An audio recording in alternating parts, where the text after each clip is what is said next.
today, bud. Yeah, Dre. Yes, sir. Ladies and gentlemen.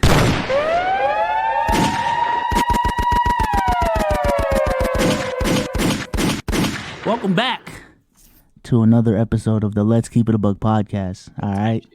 Shout out to Hakeem Swag Ninja for the 5 gifted, man. Hold on. I'm feeling myself right now, chat. Big DJ Benji in the building. The best upcoming DJ on Twitch. All right. I ain't gonna lie. I looked at that music category on Twitch. A bunch of no seasoning. No seasoning in that category, man. It's time to take over. All right. It's time to take over. Drum. Damn. Yeah, bro. No seasoning is crazy. No seasoning. No bev. No bev, no garlic powder, no nothing, bro. Just straight. That's the new lane. I can look forward to random Tuesdays and Wednesdays to see that boy DJ Benji getting down in the music category. Nah, he's a music intro. Yeah, he's a music nigga on TikTok, allegedly. Yeah, bro. I had one TikTok that got 1 mil, and like every time I upload a music TikTok now, it's like TikTok recognizing me as a TikTok streamer. So the new pivot has been found, chat. Hey, there it is. Yes, sir. But ladies and gentlemen, boys and girls, welcome back to another episode of the Let's Keep It a Buck podcast. All right. Omar will not be with us today because he has to handle some personal business. Shout out to Omar. Stay safe out there, gang. To replace him, we got the one, the only, Hoop Kid Dre. Yeah, Hoop Kid. The Chicago Pat Bev himself. Yo, stop that. It was good. It was good. I didn't even know this is. I thought he was joking.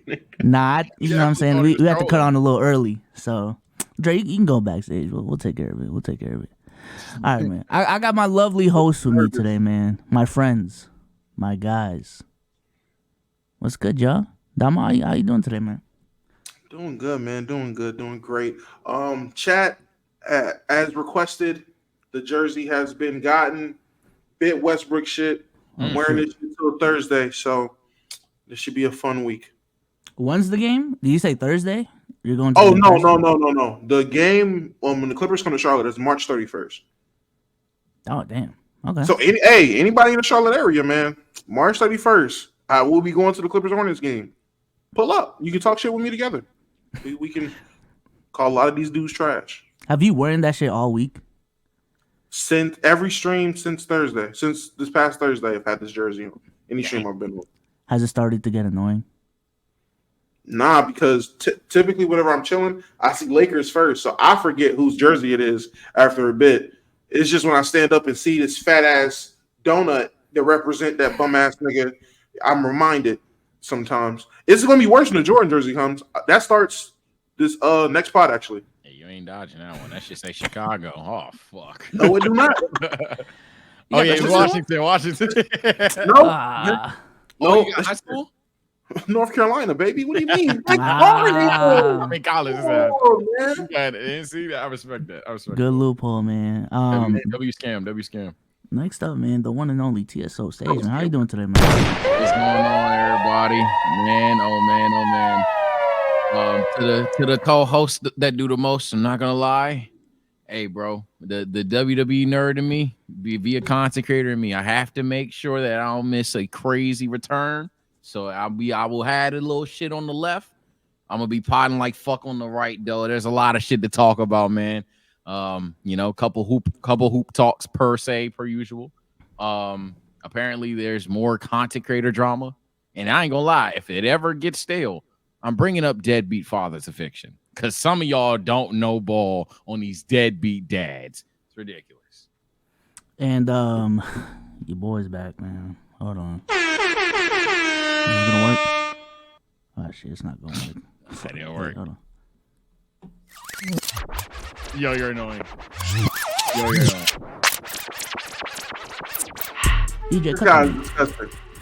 DJ, cut the beat, man.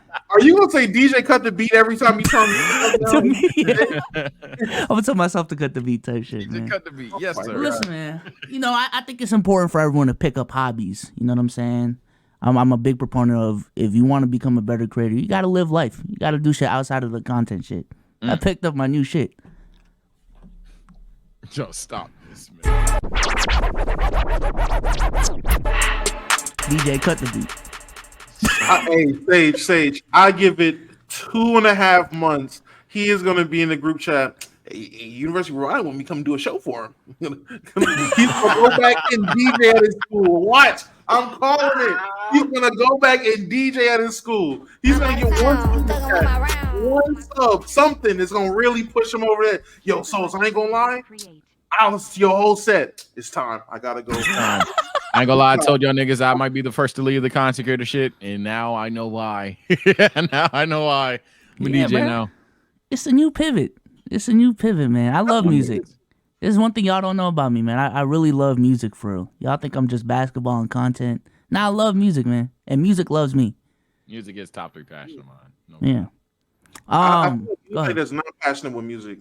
Something's wrong with you. Like, there's no way you just don't feel something listening to some type of music. Something. It could be polka for all I care.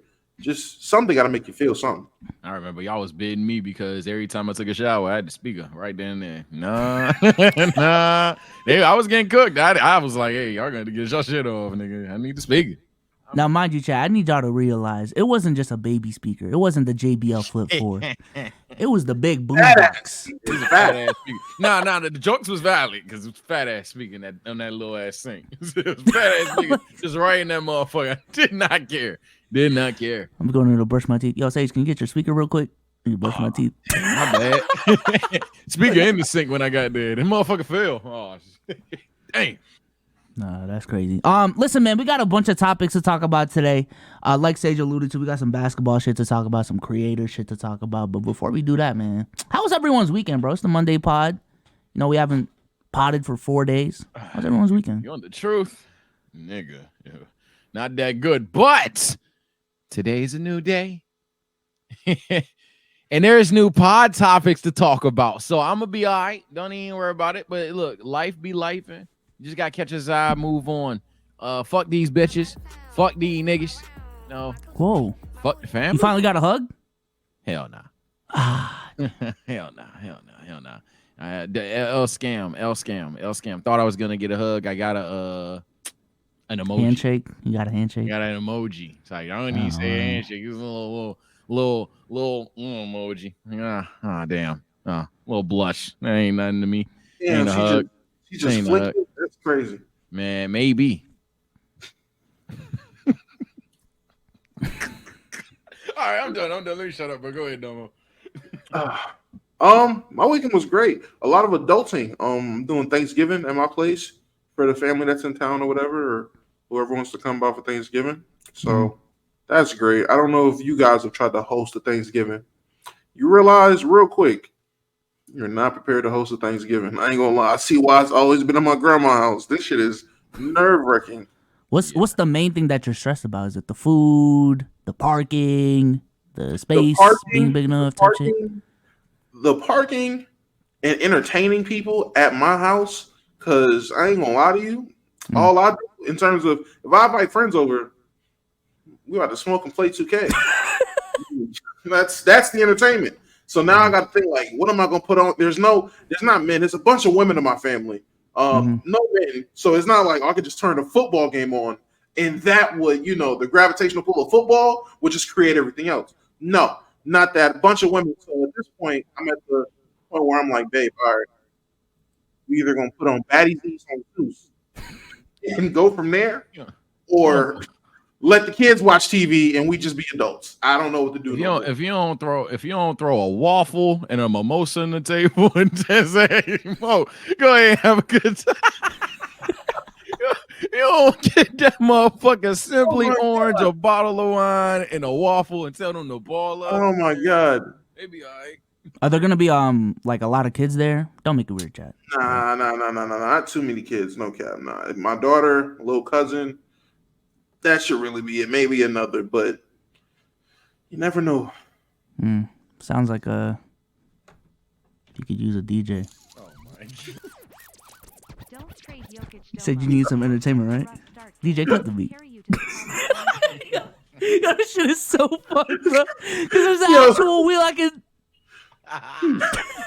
You're having too much. I can see you having fun. I see that you're having fun. He's having for this much fun in a minute, and we're not even botting. The nigga's just genuinely having a blast, bro. Yo, y'all need to get one. Dead ass, man. We can all DJ at the same time. Yeah, DJ battle that shit. That'd be hard. A DJ battle would be hard. I ain't gonna lie. Nah, these transitions are hard though. I ain't gonna lie. I'm starting to figure it out though. Like what y'all saw, that's been my best set so far. You know. Oh my God! Shout out to the King Cobra of Vengeance for the 10 gifted. Twice because that motherfucker went crazy in the TSO stream as well. My boy, tap the fucking. Appreciate you, my boy. Oh, he went crazy on my stream too. Oh, shout out to Cobra, man. Shout out to Cobra. Yes, sir. Good Cobra, nigga. Let me play this TTS real quick. That's cool. You stream today? Nah, I streamed yesterday. I ain't see you yesterday, Cobra. I streamed today. He popped in mine for the first time today in a while. That was the first time I ever seen him on my shit. So maybe he's a new guy, Dom. Yeah, what I say. All right. There's this TTS from Andrew that came in. Let me play it real quick. Don't trade Jokic Domo. It was just a rough start, gang. He can carry you to the promised land, trust me. Talking about fantasy? He is talking about fantasy, and I'm gonna tell you like I told everybody else. Hey man, money talks. Best offer on the table. You offer me something crazy, you can get Jokic. Jokic is available. Who has the best record in that league right now? I will have to check because there's 4 different leagues, and give or take on who joined which one. I never know what league somebody's talking about. We was in Discord one time. Buddy swore, yo, Damo, you were getting your ass whooped in the league. I'm like, whoa, relax. Which league? I got a lot going on, gang. I'm like, yo, which league? You just talking about getting my ass whooped. I'm winning 3 out of 4 leagues. You're the one that said you were losing. All right, bitch. Like, don't get banned. Hold on. The best record in the Jokic League is 4-0. Shout out to expectations for the 5 gifted. Yes. There's 3 4-0 teams, and Andrew is one of them. Oh my God. Interesting. Yeah, I haven't touched the Creator League in weeks. I ain't gonna lie. Ever since our stream, I'm just kind of. This guy beat those. He was there for the draft, and that's it. He's running from. Nobody wants to play me no more. Cause I hate my team, man. No bigs. No. Do you want to redraft? I was thinking about it. Should we redraft? Because some guys just, are terrible GMs. Got to learn from their first mistakes. And I've learned my lesson. I'm not streaming the draft because bitch ass niggas like TBM want to just jump in my stream, hear my strategy, and pick everybody I have highlighted. So nah. I just lied to my chat during my strategy. I just made some bullshit up. I said some shit that made sense, and then I would pick someone completely off the wall to be like, why'd you pick him? I'd be like, all right, so I did that because I feel like 3 people watching my shit. Now, all actually, like, I was just lying. I'll redo it. I don't really care, but now I know if it's temporary, then I'll just make a win now ass team. I'll think about it, man. I'm just not active on 2K like that, so I probably won't be active on the redraft. The G League is the perfect league for me. I'll take a 2-week break and be like, all right, we're going to the playoffs. Zibes. Yeah, you either missed it or you made it. Simple as that, bro. All right, man. Let's get into these topics, all right? Let's get into these topics. Angel Reese is in trouble. The Bayou Barbie has been suspended by LSU. Damn. All right. And allegedly it is because she has a really low GPA. That's it. Yeah. The number that's been thrown around is 1.7. Someone lied to me. I think that's what is that, chat? Like a D+, C- type shit? It's a 1.7. C-. You think that's lower than C-? Yeah. C's get degrees. That is a D. Yeah, that's D's. Yeah, C's get degrees. So if it's a 1.7, she got a couple of E's in there. Reese takes them classes. She got a couple of E's in there. 3 students. Jesus Christ. Also, apparently she's been taking classes online, so she's not even in person. So she's taking online classes because of the stardom that she received after last season. And she has been suspended because of a low GPA. She sat out a game last week before any of this started, and the only thing coach had to say about it was Angel was not in uniform. Angel is a part of this basketball team, and we hope she's back with the team soon. I'm not going to answer any more than that. That is from the coach. And then speculation began to snowball when Angel Reese's mom and her teammate Flage's mom started repeatedly beefing on social media. So now the moms are getting into it. Uh-oh. And I don't think Fly J and Angel are friends, or at least there's some friction there. I don't know. They're completely off type shit. But it's just getting a little bit messy on social media. My first question to y'all is, I don't know. Do y'all think it's just to bench someone, or not even bench, suspend someone because they got low grades, specifically at the collegiate level? I mean, those are student athletes at the end of the day. So if you're going to school, that should be now. I know it's been normalized in college sports culture to make the student athletes prioritize athletics more, but this is one of those cases where you negate it so much. Now it's coming back to bite you. This is why people one and done. I'm pretty sure if Ben Simmons stayed for more than 1 year at LSU, he would have been suspended. He wasn't even going to class. So the fact that she was able to do a regular S type of college life, and then after one push in the one push after a season, now you're this star. So now you're getting online classes. Now you're completely doing different the college process. And this is coming from a guy who dropped out after a semester. I've heard y'all, Soul Sage, Omar, whenever he's talking about it in college, having our repetition, having managing your own time, all that type of time management responsibility shit. Now she's taking flights all over the country, out the country. She getting money. She's a different person now. So now she's not prioritizing school. So now you get suspended. It makes sense. I'm not against it. If you don't like it, get your ass out of collegiate level and go pro. That's what the pros are for, to worry about the sport. Yeah, I ain't gonna lie. Like, I don't have the level of like probably fame and fortune to the point where it's like harassing. But at the end of the day, 1.7, nah, I can't get on them for suspending her or the fuck, because it's a 1.7. Like, I want you to understand, like when you were talking about the shit, and I said E because I remembered high school shit or like middle school shit, or actually you're in college, it's definitely F. I misspoke, my fault. Yeah. But when you are getting a 1.7, that is like assuming that you have straight D minuses ass. What's probably real is she probably got that 1 C, maybe that C plus, and then she got a couple classes she's just straight up failing. Like there's a straight up 0 damn near. So it's not. I can't, as much as I like Angel Reese, especially as a basketball player. Like I really am rooting for her.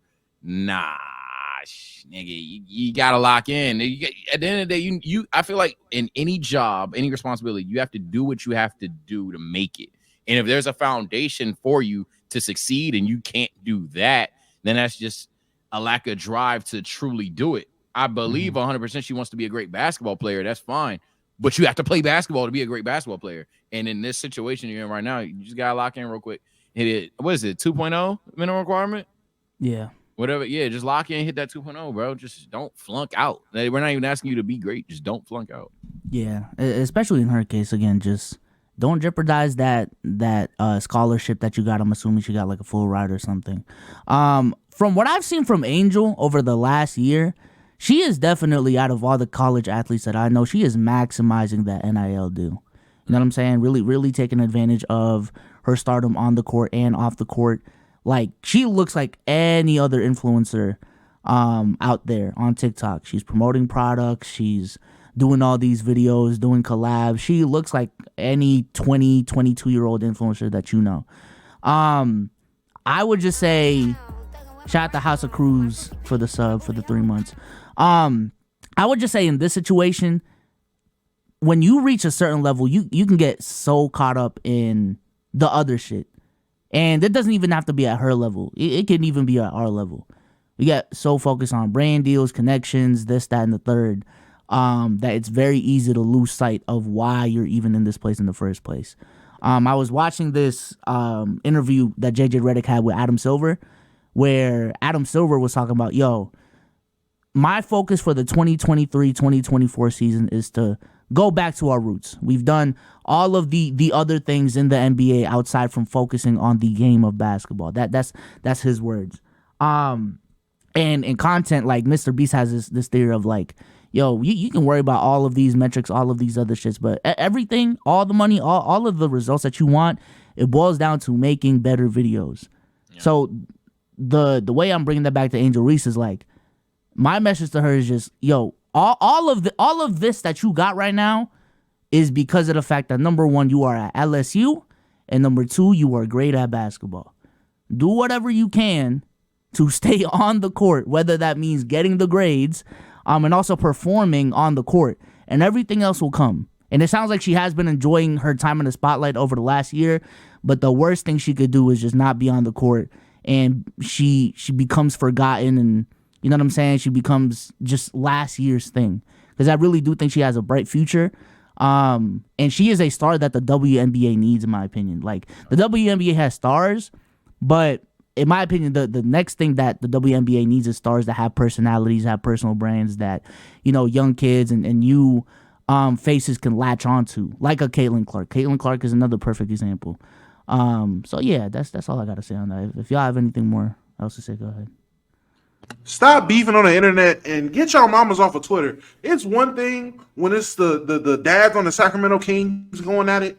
Once the mamas start chatting back and forth, talking about grammar, and it's not just the moms, former teammates, or I guess girls that transfer from LSU or aren't on the team anymore, they had a couple tweets about Angel Reese and on the lines of exposing her or wherever the hell it was.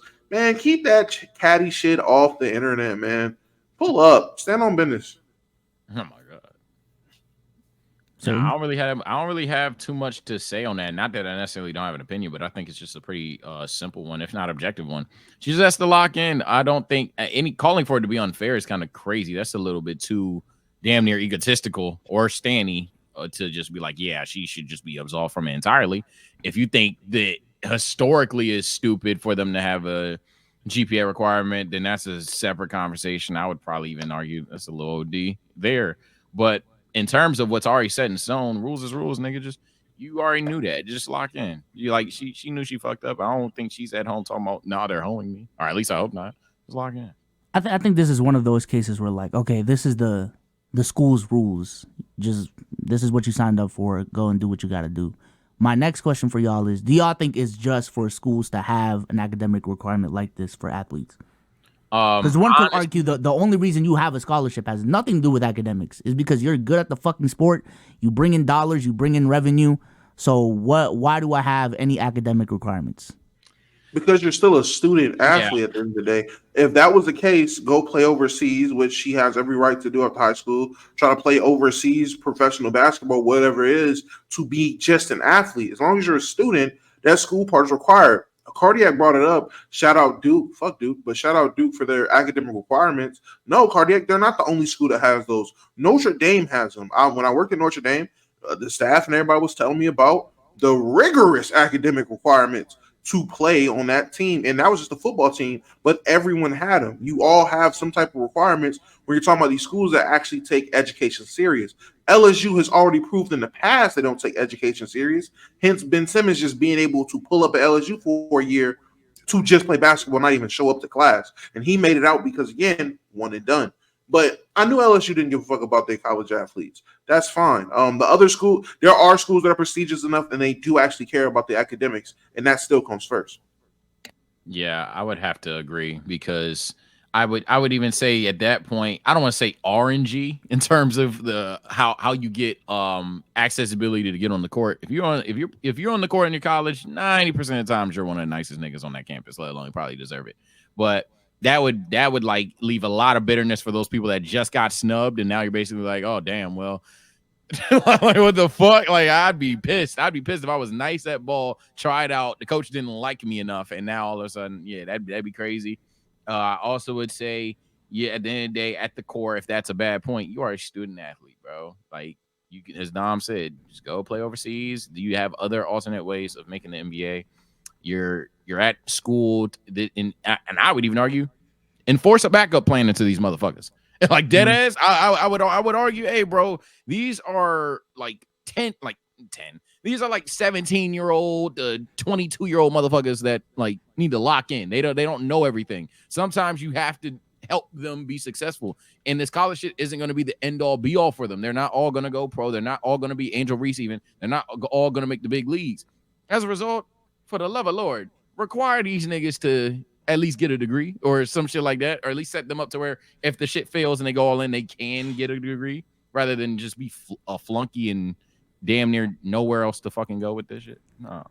Yeah, I'd probably have a different sentiment if the requirements were high as fuck.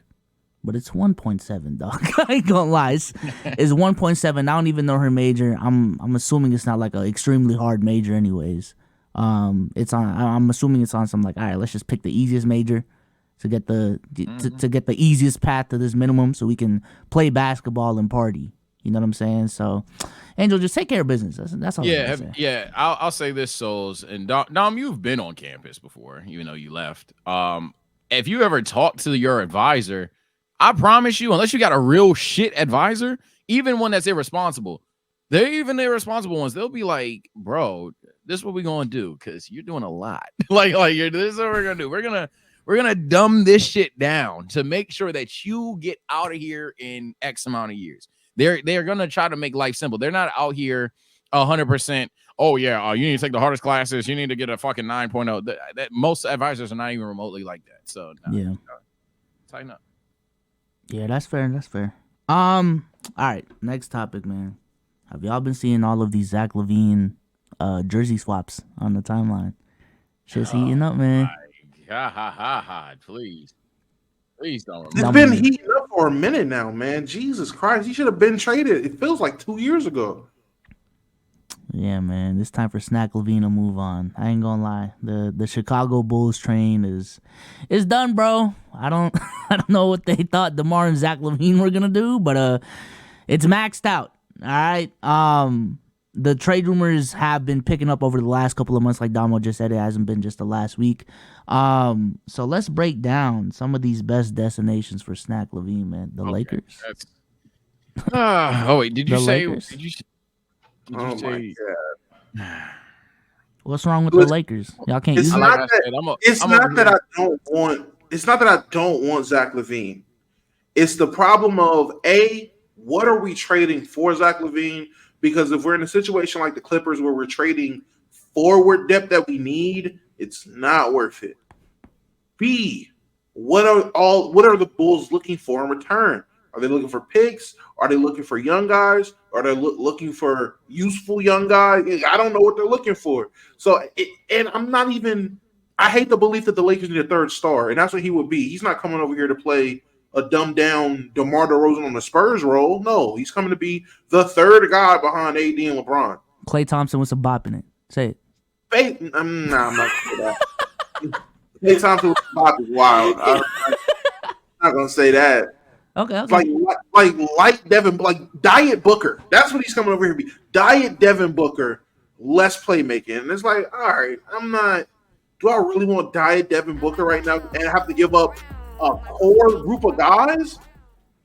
Who do you think the Lakers would have to give up to get Zach LaVine? I mean, you have to give up Reeves or D'Lo. Alfred, you have to give one of those up. Just one of them? See, saying both of them is already making me say no. I already don't want to do that. So one of them is a must. Me personally, I'm leaning towards, give them a couple of good role players and backload with young guys draft picks. And that would push them Domo, over. you got to give something up. I ain't gonna lie, as a Celtics fan, you're looking like what Celtics fans were looking like in 2018, man. There's no way that's what we got to let go of Avery Bradley. I'm sorry to tell you. We got to let go of Jay Crowder, even though he's the heart and soul of the team. One of them. I say give one of them up. I'm in favor of one over the other. But one of them, then I say on the back of that, gave Vincent Torian Prince. I don't know why people just scoff at throwing them on the back. Okay, so D'Lo, Gabe, Prince, then you also get Max Christie and 2 first-round picks. Why is that such a bad trade package? For just Zach LaVine? Are we serious? Or Zach LaVine and temporary two-way player that you don't use, or whatever it is, cap filler, fodder. Is that so bad, Souls? That's stingy to you? That's stingy, chat? Now you're downplaying Zach LaVine just so you can get this lame-ass trade package up. I'm down just for Zach LaVine? It's just Zach LaVine. I'm downplaying that 2 first-round picks, a young guy, Max Christie or Jalen, or both, young guys, picks, and 3 capable players. One is a former All-Star. How is that former? Right? You talk about D-Lo? Yo, shut up, bro. What? Former what? I'm giving you a former All-Star. Yo, shut up, bro. Has Zach LaVine ever made an All-Star team? Yeah. Has he? How many? 2 max. Damn, that might be one more than D-Lo. No cap. Yeah. Oh my god. Say, how you feel about Zach LaVine to the Lakers, man? I was quiet for a Bring him reason. back. You know what I'm saying? He's a UCLA guy. You niggas are insane. No, I don't want him here. I deal with the PC bullshit a lot.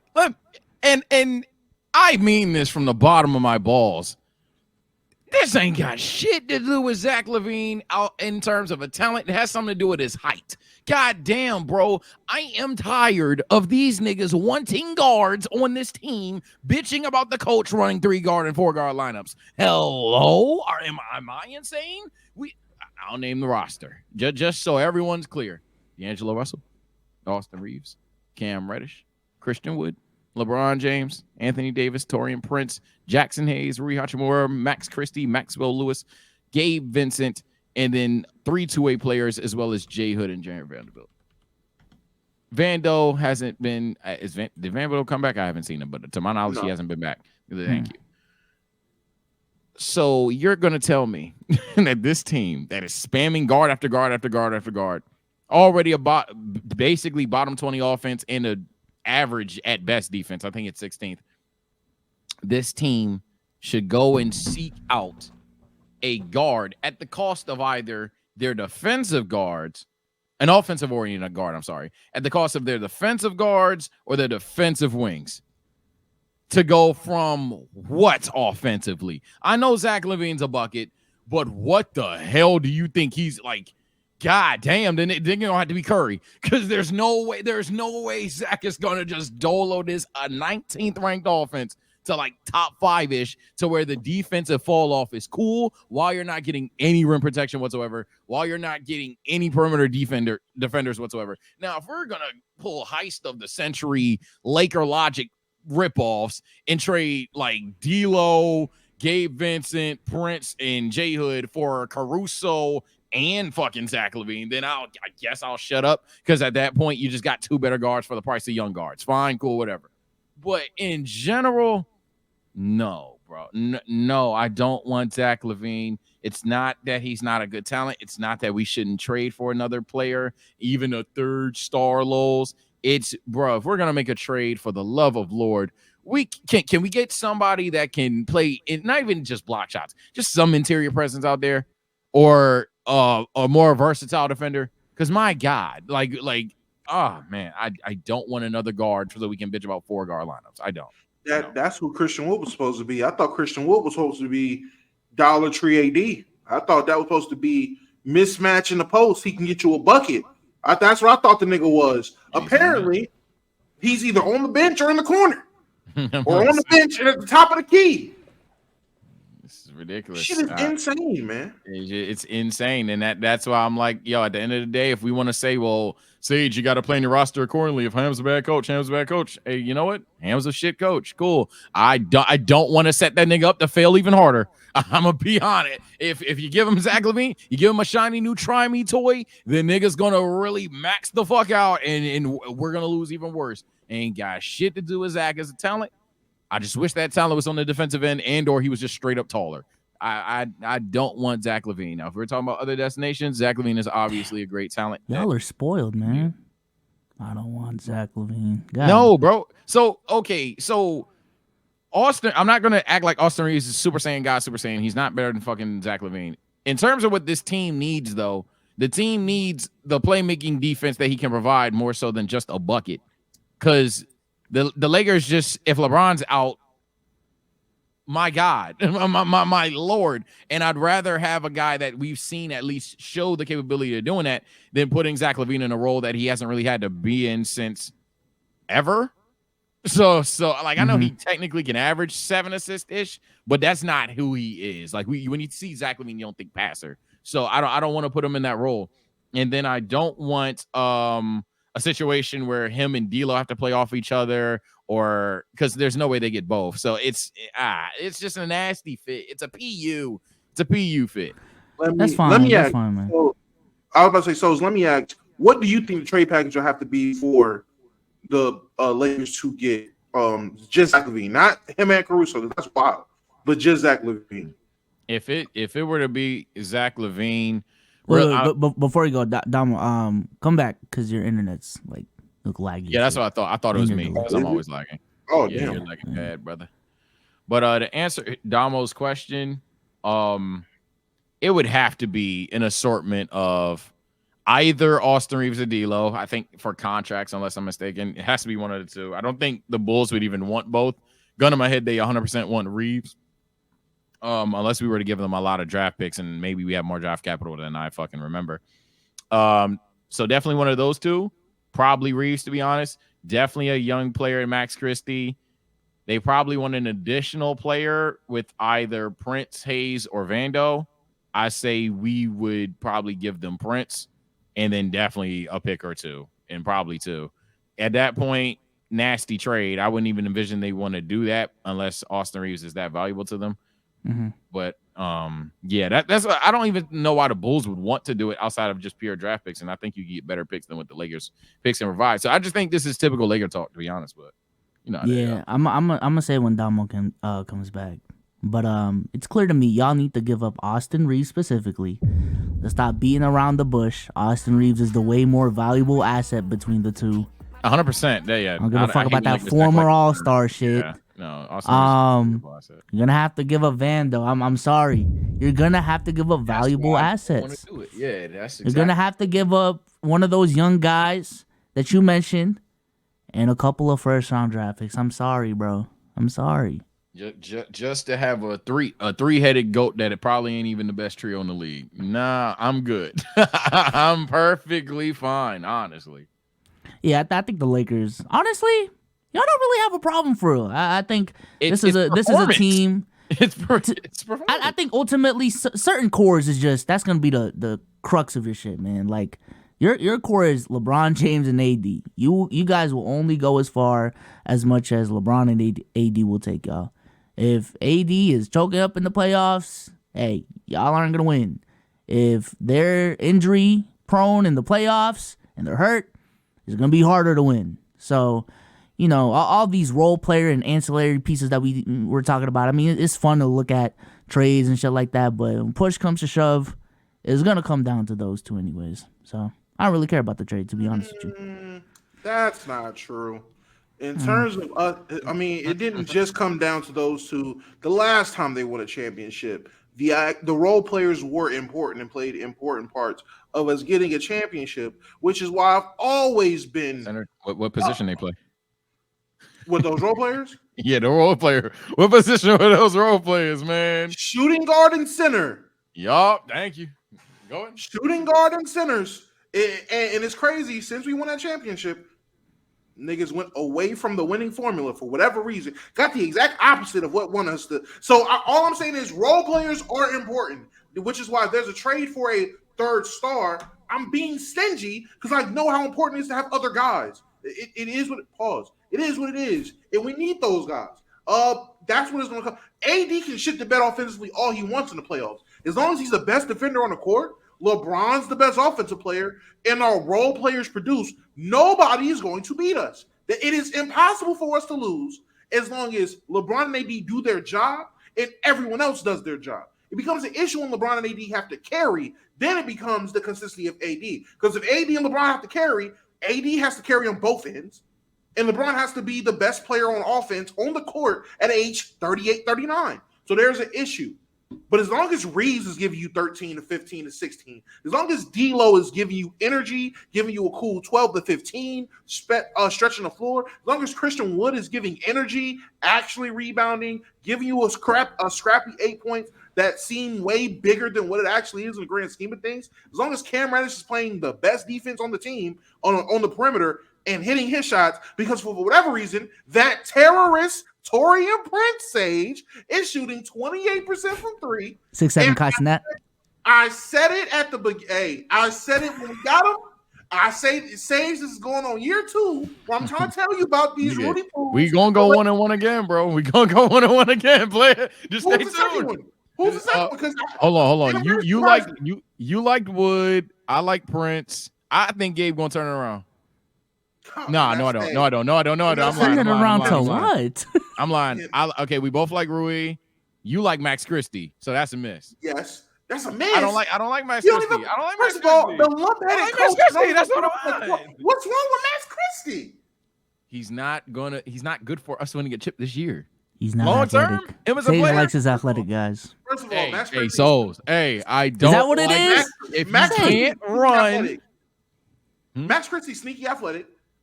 Great rebounder. I've seen that boy get some. Good great boards. rebounder. Oh, I'm glad you said that. I'm glad you said man. that. Because Lakers rebound, wallahi. We're in like 22nd. We're the 22nd best rebounding team on the defensive end. How many minutes does he play a game? Because again, I'm talking about a guy God. who can provide rebounding, but our lump-headed coach got him sitting down there with guys with street clothes. I don't like the coach. You know where this is gonna go back to? The damn coach. Gabe Vince is a bum. He gets 30 minutes a night. Torian Prince is a terrorist. He gets 30 minutes a night. The guys that are actually useful, either DNPs, they get 5 minutes in the first quarter and don't play the rest of the game.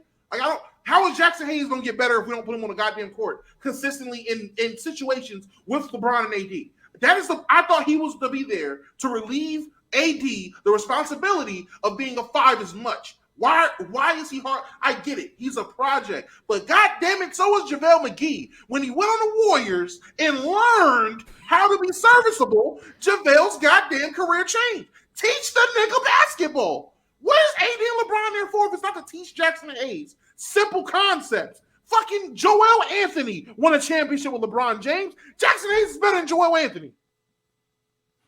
Hey man, I'm just shocked. Like, a lot of people are just now having this narrative. You said it. You weren't alone. I routinely said every day, every step of the way that you were like, Ham's a bad coach, Ham's a bad coach. I said, yeah, I guess, but he's definitely worse than Vogel. And the only thing is, that's just who they need.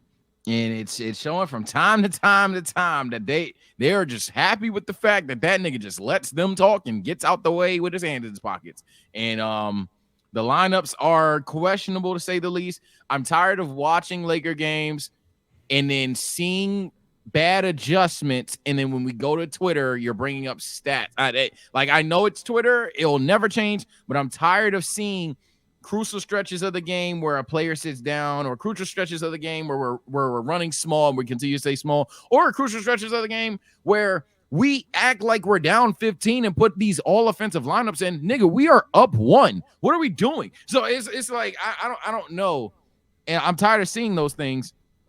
And then we go online and LeBron sucks, AD sucks, lows, Lakers, ha ha ha ha. It's so annoying. I don't even know how this became a Lakers segment. But to get it back to topic, I guess, no, Zach LaVine would not fix any of these things. He may make them worse on accident. Yeah, he might genuinely make them worse on accident. So where should he go? Man. So where should he go, man? Zach, I've heard I heard the Warriors. I've heard the Heat. I'm missing a name. Philly. I've heard Philly as well. So we can do it like this to narrow down some teams. I personally think Zach can go to a contender. He just can't be the number 2 there. I think Really? Yeah, I think he can be the second option in terms of scoring the ball, but if he's your second best player, no. I don't think he'd be Okay. I get you. Yeah, I think yeah. I definitely said that wrong. You're right. Yeah, I think, for example, if Tyree shows me that he's genuinely just going to rival, if not be straight up better, Philly's a weird fit, but I can see the vision. Because, hey, you got 2 guards, Embiid down there, and you got some switchable wings. You keep at least 3 of them. I mean, shit, you already the nasty PU'd up your franchise. It's worth a shot. My personal opinion, though, I would love to see him in Miami. I think that's casual, but very true. I'd love to see him, depending on what the price is. Indiana, you can pick up the phone. Ooh. Yeah, depending on what the price is, you can pick up the phone in Indiana. Hear me? I know that sound nasty, but as long as they ain't saying, yeah, send me Miles, send me Reese. If they on some chill shit, you especially if you can keep Benedict, hey, Just saying, that's the thing over there. In terms of the West, because I mean, honestly, every other team you could talk about Brooklyn, talk about Hawks, but I think that would just be very stagnant. You wouldn't really gain much. You would just lose later. In terms of the West, Golden State, obviously, because Golden State, they just need anything. Golden State is a situation where you need someone to put the ball in the basket. I know some people are going to want Houston. I don't like Houston. You're jumping the gun too early. Take your time, rebuild, retool. I was going to say Minnesota. I might be hesitant on that.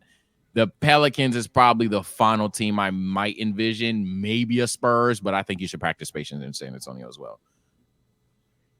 Man, bring him to LA, man. That don't look good to you, man. Stop. That don't look good to you. Man. That don't look good to you. Man. So's disgusting. Come on, man. Lake Show, UCLA. He's a UCLA guy.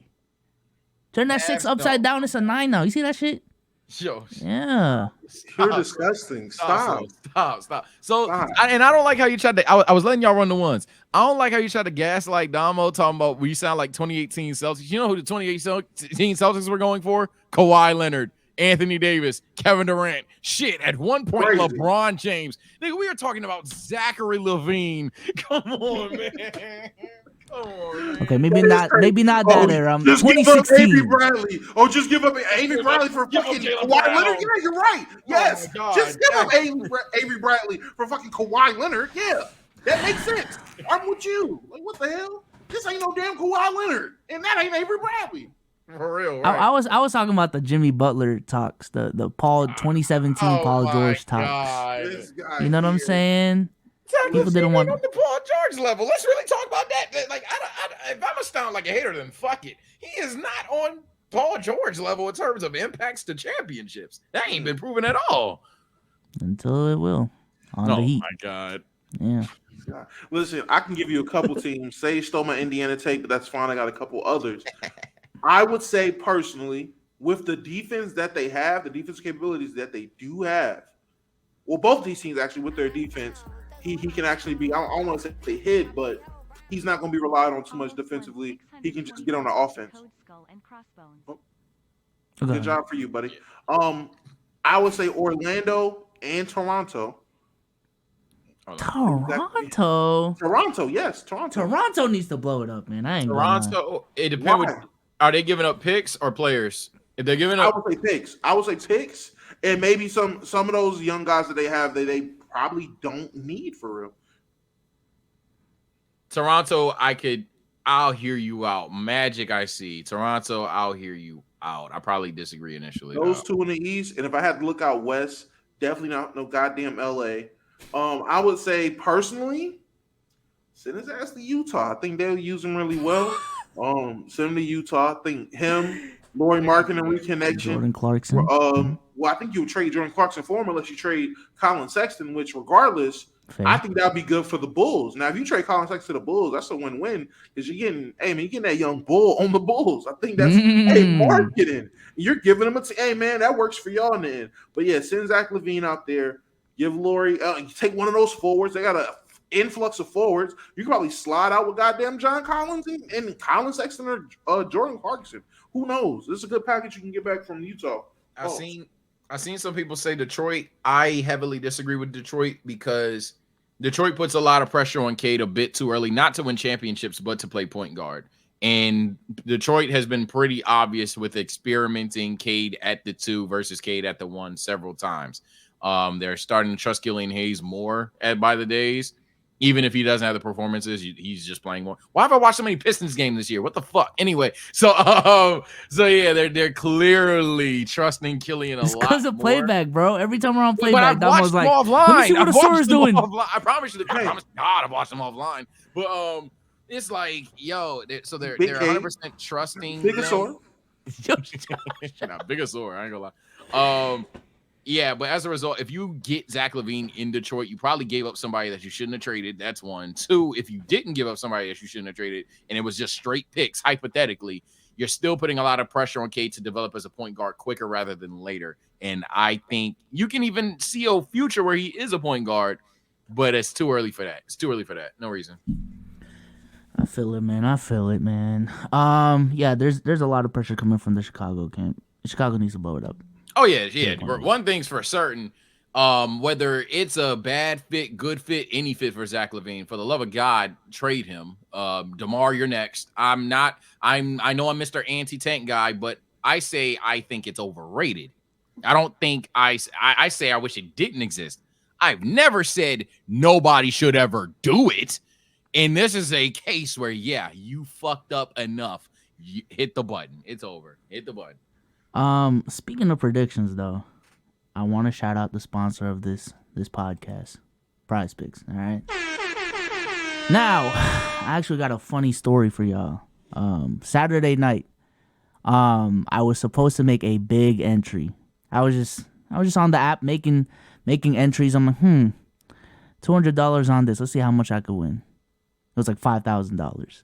I never pressed place entry because I texted it to Cruz to get Cruz's feedback.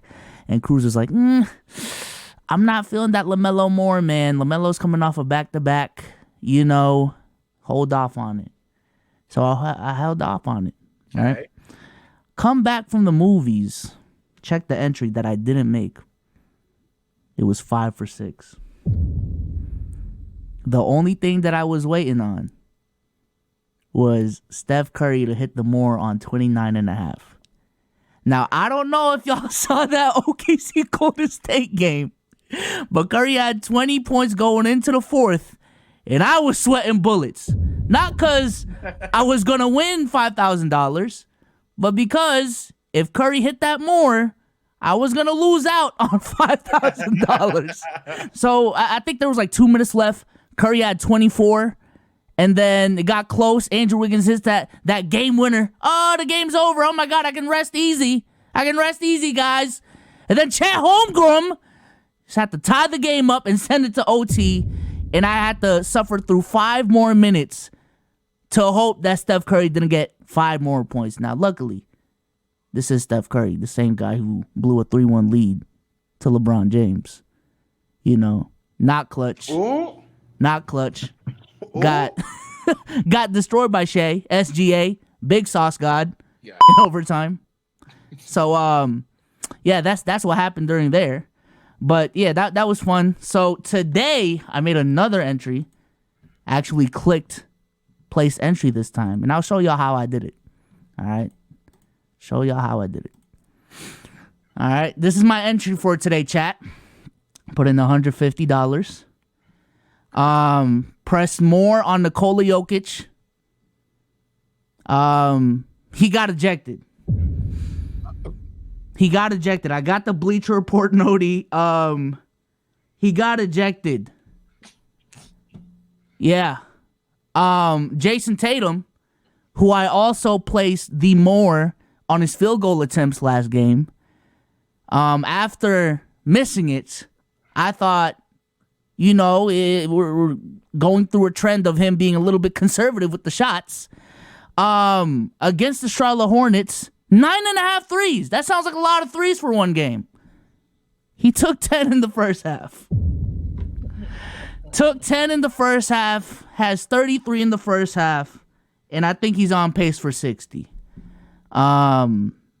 So yeah, this is how you lose out on $150. But let's try our luck again, okay? This is their app, chat. They have a website as well.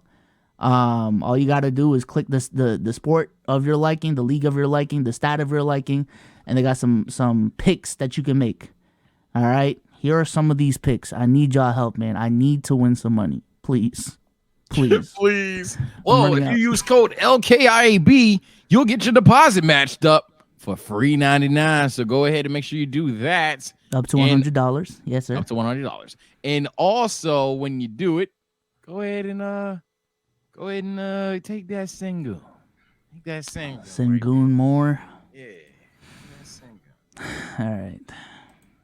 Damo, let's just do a 2-leg this time, man. Oh, man. You that worried? Man? I lost a lot this weekend, chat. Opportunity cost. Go to field goal attempts. Okay.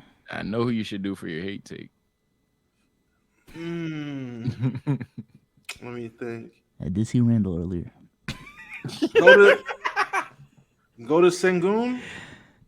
I can't do the same player. Oh, you can't. Oh, you already got Sengun. The same. Take the Curry, and if you don't think he's clutch, take the less. If Curry is that guy you just said he But was, shooting has nothing to do with what? Yeah, that's just crazy. Nah, man. Okay, so take the less on his PRA. Less. Oh, you know what I can do? NBA second half. Second half of game. Oh my god!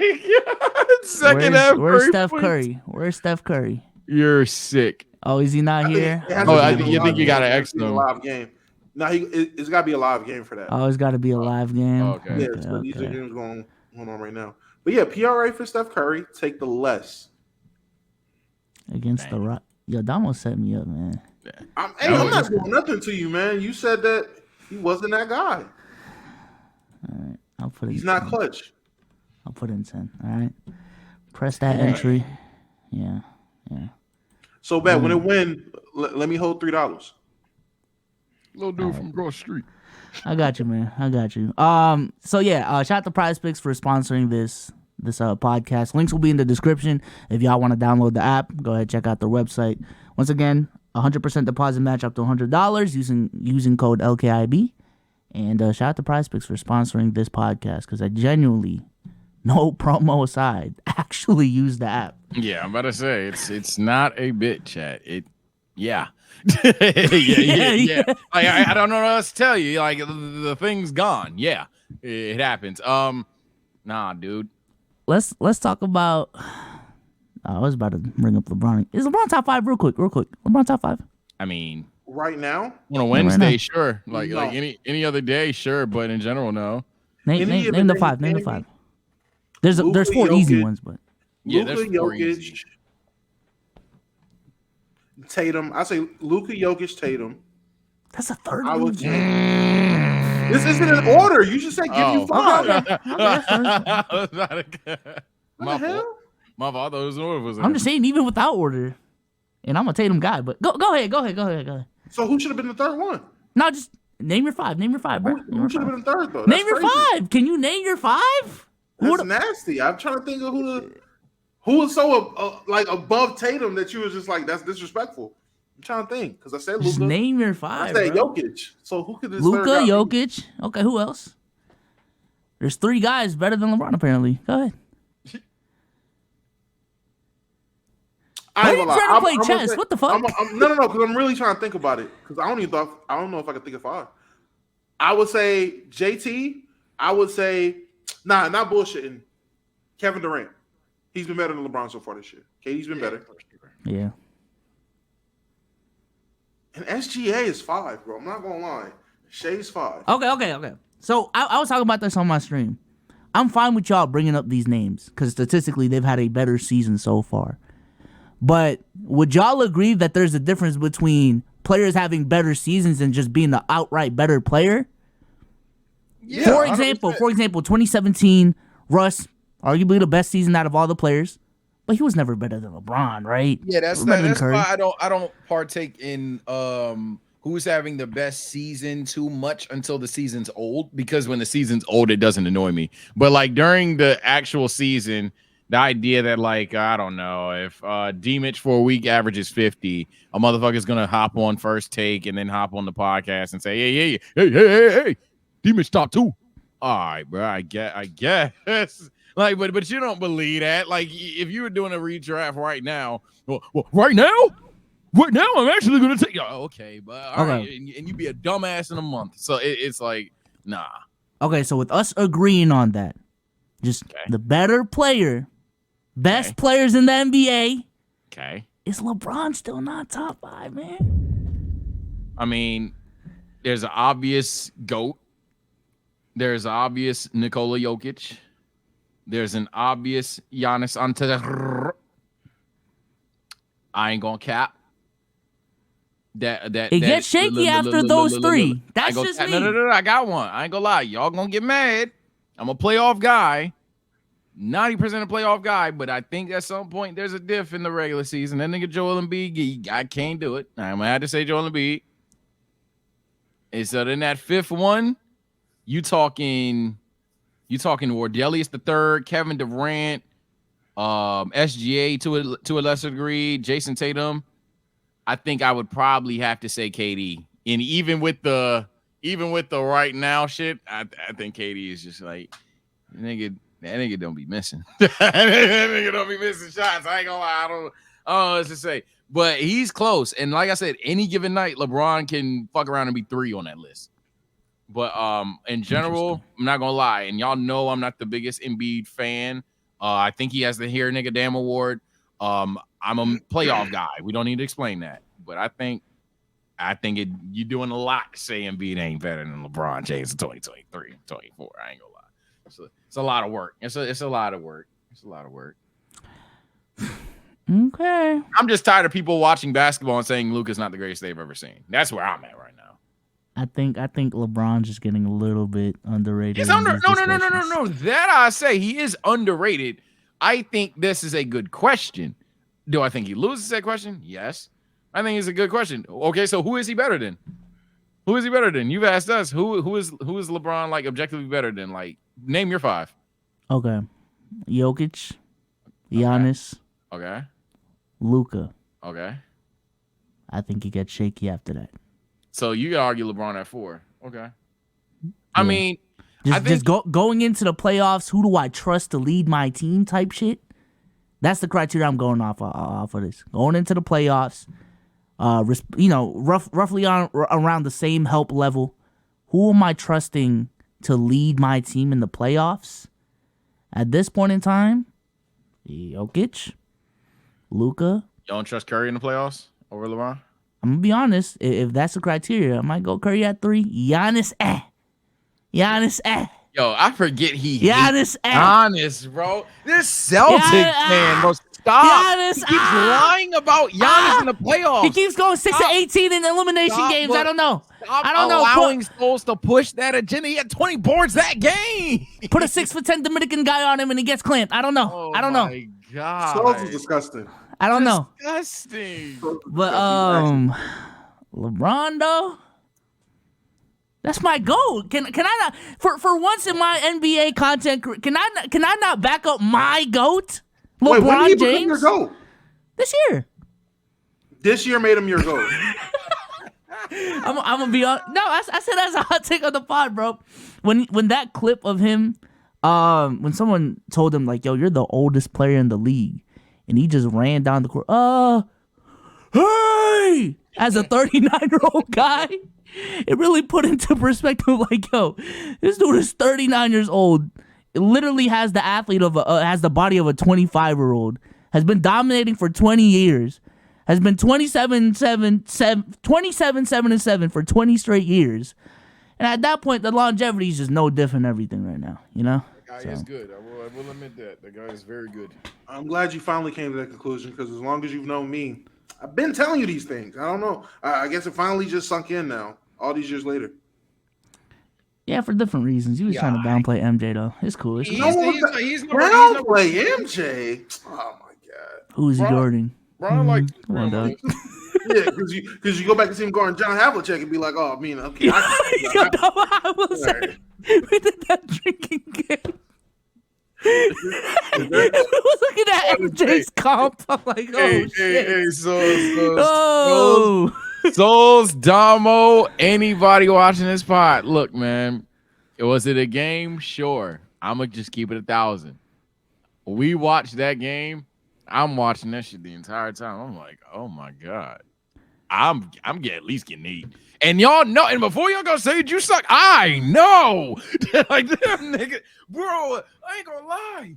When we talk about not being able to have a bag, I seen Johnny T do one move. That one move from the left wing, he crossed and he finished with the left.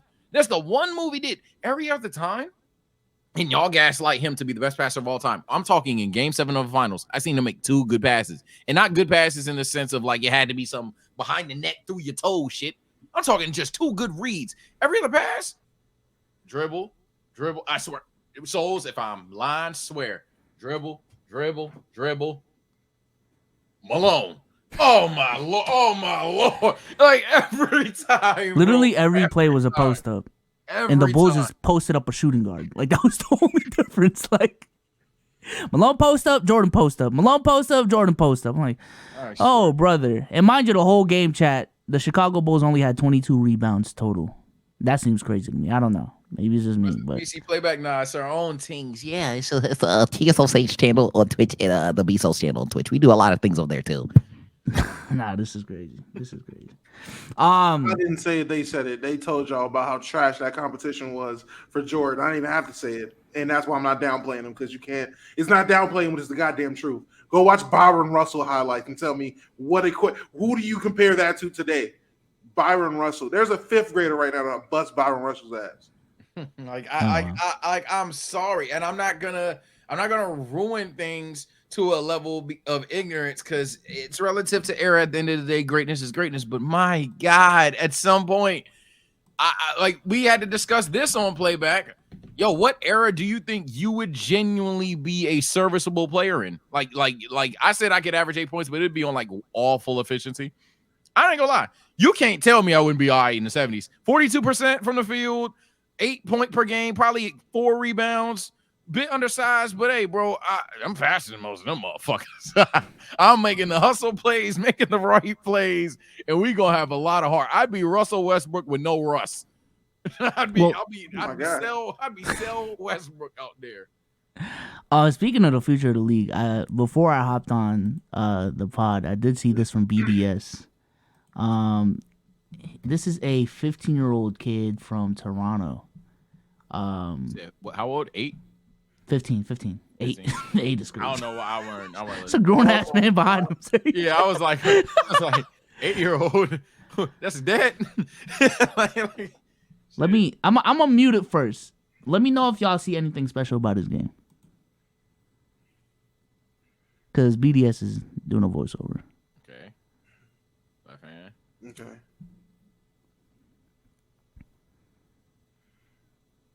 This is the ambidextrous cat, ain't it? Tween. Yeah, man. You know I know ball for real. Come on now. All right. Next play. All right, he shot that with the left. So, yeah, he really is ambidextrous. Yeah, he really is. All right. I'm about to say, wait. Like, wait a minute. Yeah, he shot the first. Yeah, he's ambidextrous. He had defenders in guest mode the whole way. There was a quarterback like this. If this is where this discussion is going to go, I think I have my answer. There was a quarterback like this. Yeah. So my question is, I think over these last couple of years, it seems crazy because, again, the term unicorn was meant to be something special, right? Like, centers shouldn't be dribbling the way some of these centers are dribbling now. So if you brought up, like, the shit that these centers are doing, like, 30 years ago, people would literally have their minds blown. What do y'all think is that next thing in basketball? Because after I saw that, I just think it naturally makes sense for, like, in in the ideal world, you're working on every skills of the game. You're trying to be the most complete basketball player. For you to actually be ambidextrous, you know what I'm saying? Mm-hmm. What do y'all think is that next step for basketball? If that makes sense. I don't know if I'm cheating. I don't know if I'm not answering your question. If I am, that's fine. You just say, yeah, that's cool, Sage, but that's not what we're talking about. That would be fine. I think the next thing is going to be reversion. Probably another version of Shaq. Dead ass, like probably another 330-pound motherfucker, 7'2", that, hey, this nigga not even that nice for real. Like a lot of motherfuckers going to be like, yo, you're not even that good. You're da-da-da-da. But he's drop spinning and dunking over and over and over again to the point where niggas have to foul out. I think that's going to be the next thing in terms of unicorn. Now, if you're asking what should I envision in terms of like what would break the game that hasn't already happened, give me a little bit more time, but I think I got something. I think that next thing, we're kind of seeing it with Wemby, but we're going to see it. I don't know when it's going to happen. It's a potential for a ton of guys in these upcoming years to be that guy. But there's going to be a point in time where there's going to be a guy who is between 6'6" to 6'10", has KD like handles, is athletic, and grew up loving Steph Curry. And oh my God, wallahi. Steph Curry with Ja Money, that's gonna be nice. And with Kevin Durant body, or Yeah. not even, I'm not even gonna say an old or LeBron body. Like no one big and brolic, but just big enough to where it's like if he jumped, like Vince Carter didn't have a phenomenal body, but Vince Carter was just big enough to where when I'm in the air, oh, you ain't stopping that. Yeah, you better come with some steam because you can't jump straight up and stop me. I'm going through you. That's gonna be the next like unicorn player because Vic already got it. The biggest guard like guy we've ever seen that can shoot. Kevin Durant, but 7'5". That's that unicorn. That's who he is. The next true unicorn is gonna be 6'6" to 6'10". Yeah, I love Steph Curry, so I'm shooting it from half court, turning around. But I love John Morant as well, so I'm jumping over you at the same time. I'm going to jump over you, or I'm 30. Either or same body type, Russell Westbrook demeanor. So I'm Ben Simmons, but instead of like being scared to shoot, I'm in the rim every goddamn time. I'm giving you 40 points and 38 came from dunking on you. Yeah, that's what I meant when I said the reversion thing. I'll throw this one out too because this is the goofy one that I thought of, but I must admit I'll put it on the internet. I know some of you are gonna try to say Jokic already does this, but there's gonna be a motherfucker one day that genuinely will benefit his offense posting up at the top of the key of the 3-point line. Like genuinely speaking, that motherfucker doing hook shots and post fades from 3 while being able to throw dimes to the corner and the wing will probably be a generational what the fuck do you do about this guy that's forcing us to play post defense at the half court line. It's going to be somebody like that. It's going to be somebody like relax, Sage, relax. I podcast now, man. I don't play ball now. You know what's crazy, Sage? That'd probably be my answer. I ain't gonna lie. I think someone is truly going to bring the sky hook back. Dead ass. I think it never made sense to me why the most unstoppable move, no one has just tried to even come close to truly replicating it as being their go-to move.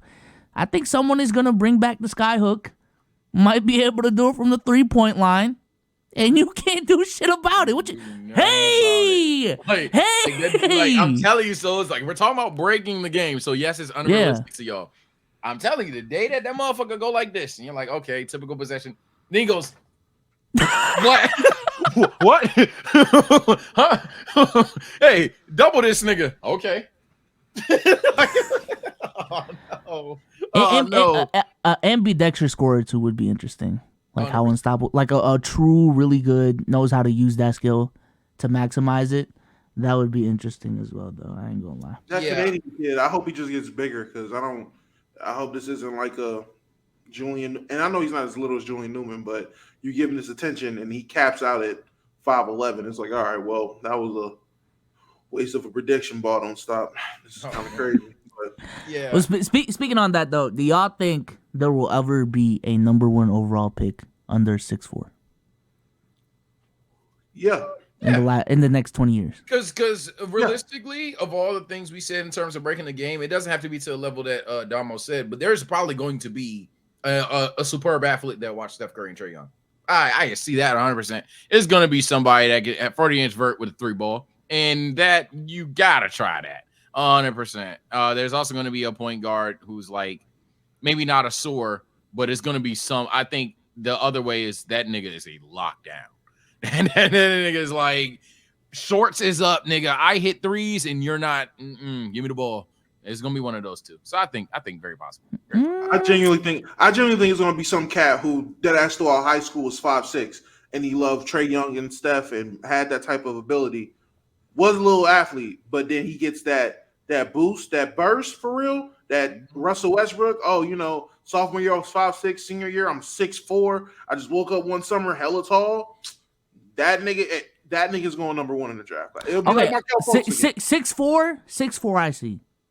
6'4", 6'4.5" type shit. But 6'2", 6 like essentially what I'm talking about is like the traditional point guard, the John Wall, Kyrie, Scoop type. If Wemby wasn't in this draft class, Scoop probably could have went number 1. But that's my thing though. You can make the argument, but I feel like every single year there is gonna be that that skilled big guy. Like from this point forward, there's gonna be this very skilled big guy, or the very the forward that can score like crazy, that also has two-way potential on some Paul George, Jason Tatum type shit. And like, if you're a team, why would you not take the upside of those two guys over a 6'2", 6'3" point guard? Well, who's the last? I think Trae Young, literally. Outside of Trae Young, I think the problem is a lot of these guards nowadays aren't like proven beyond insane shooters. So when you look at like LaMelo Ball, it's like, oh, you got the shot, but he's mainly known for his playmaking. You got Cade Cunningham.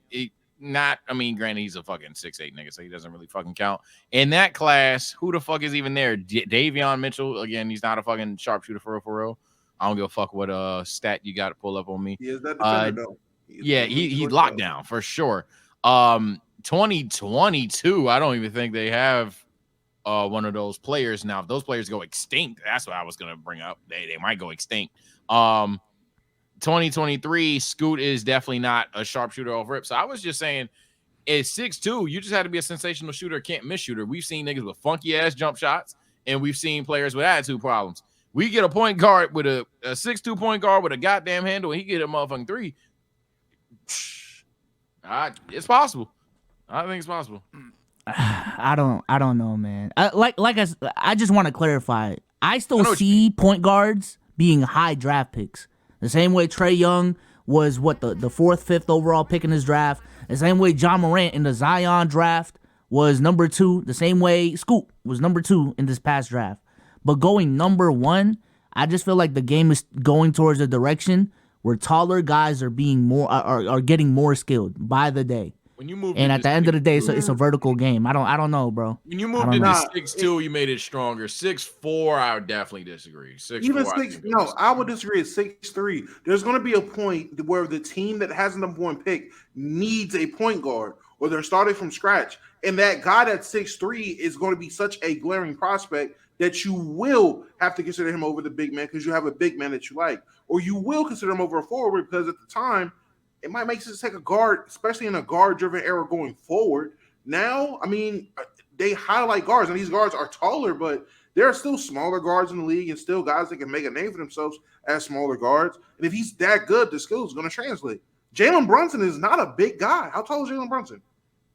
Like 6'3", 6'2". 6'2", 6'3". If Jalen Brunson continues to be a perennial all-star type of a guy, Trae Young still be serviceable. And, I mean, Marcus Soldier, the rookie for the Detroit Pistons, how tall is he? He's like 6'2", 6'3". Mm-hmm. Cam Thomas, 6'2", 6'3".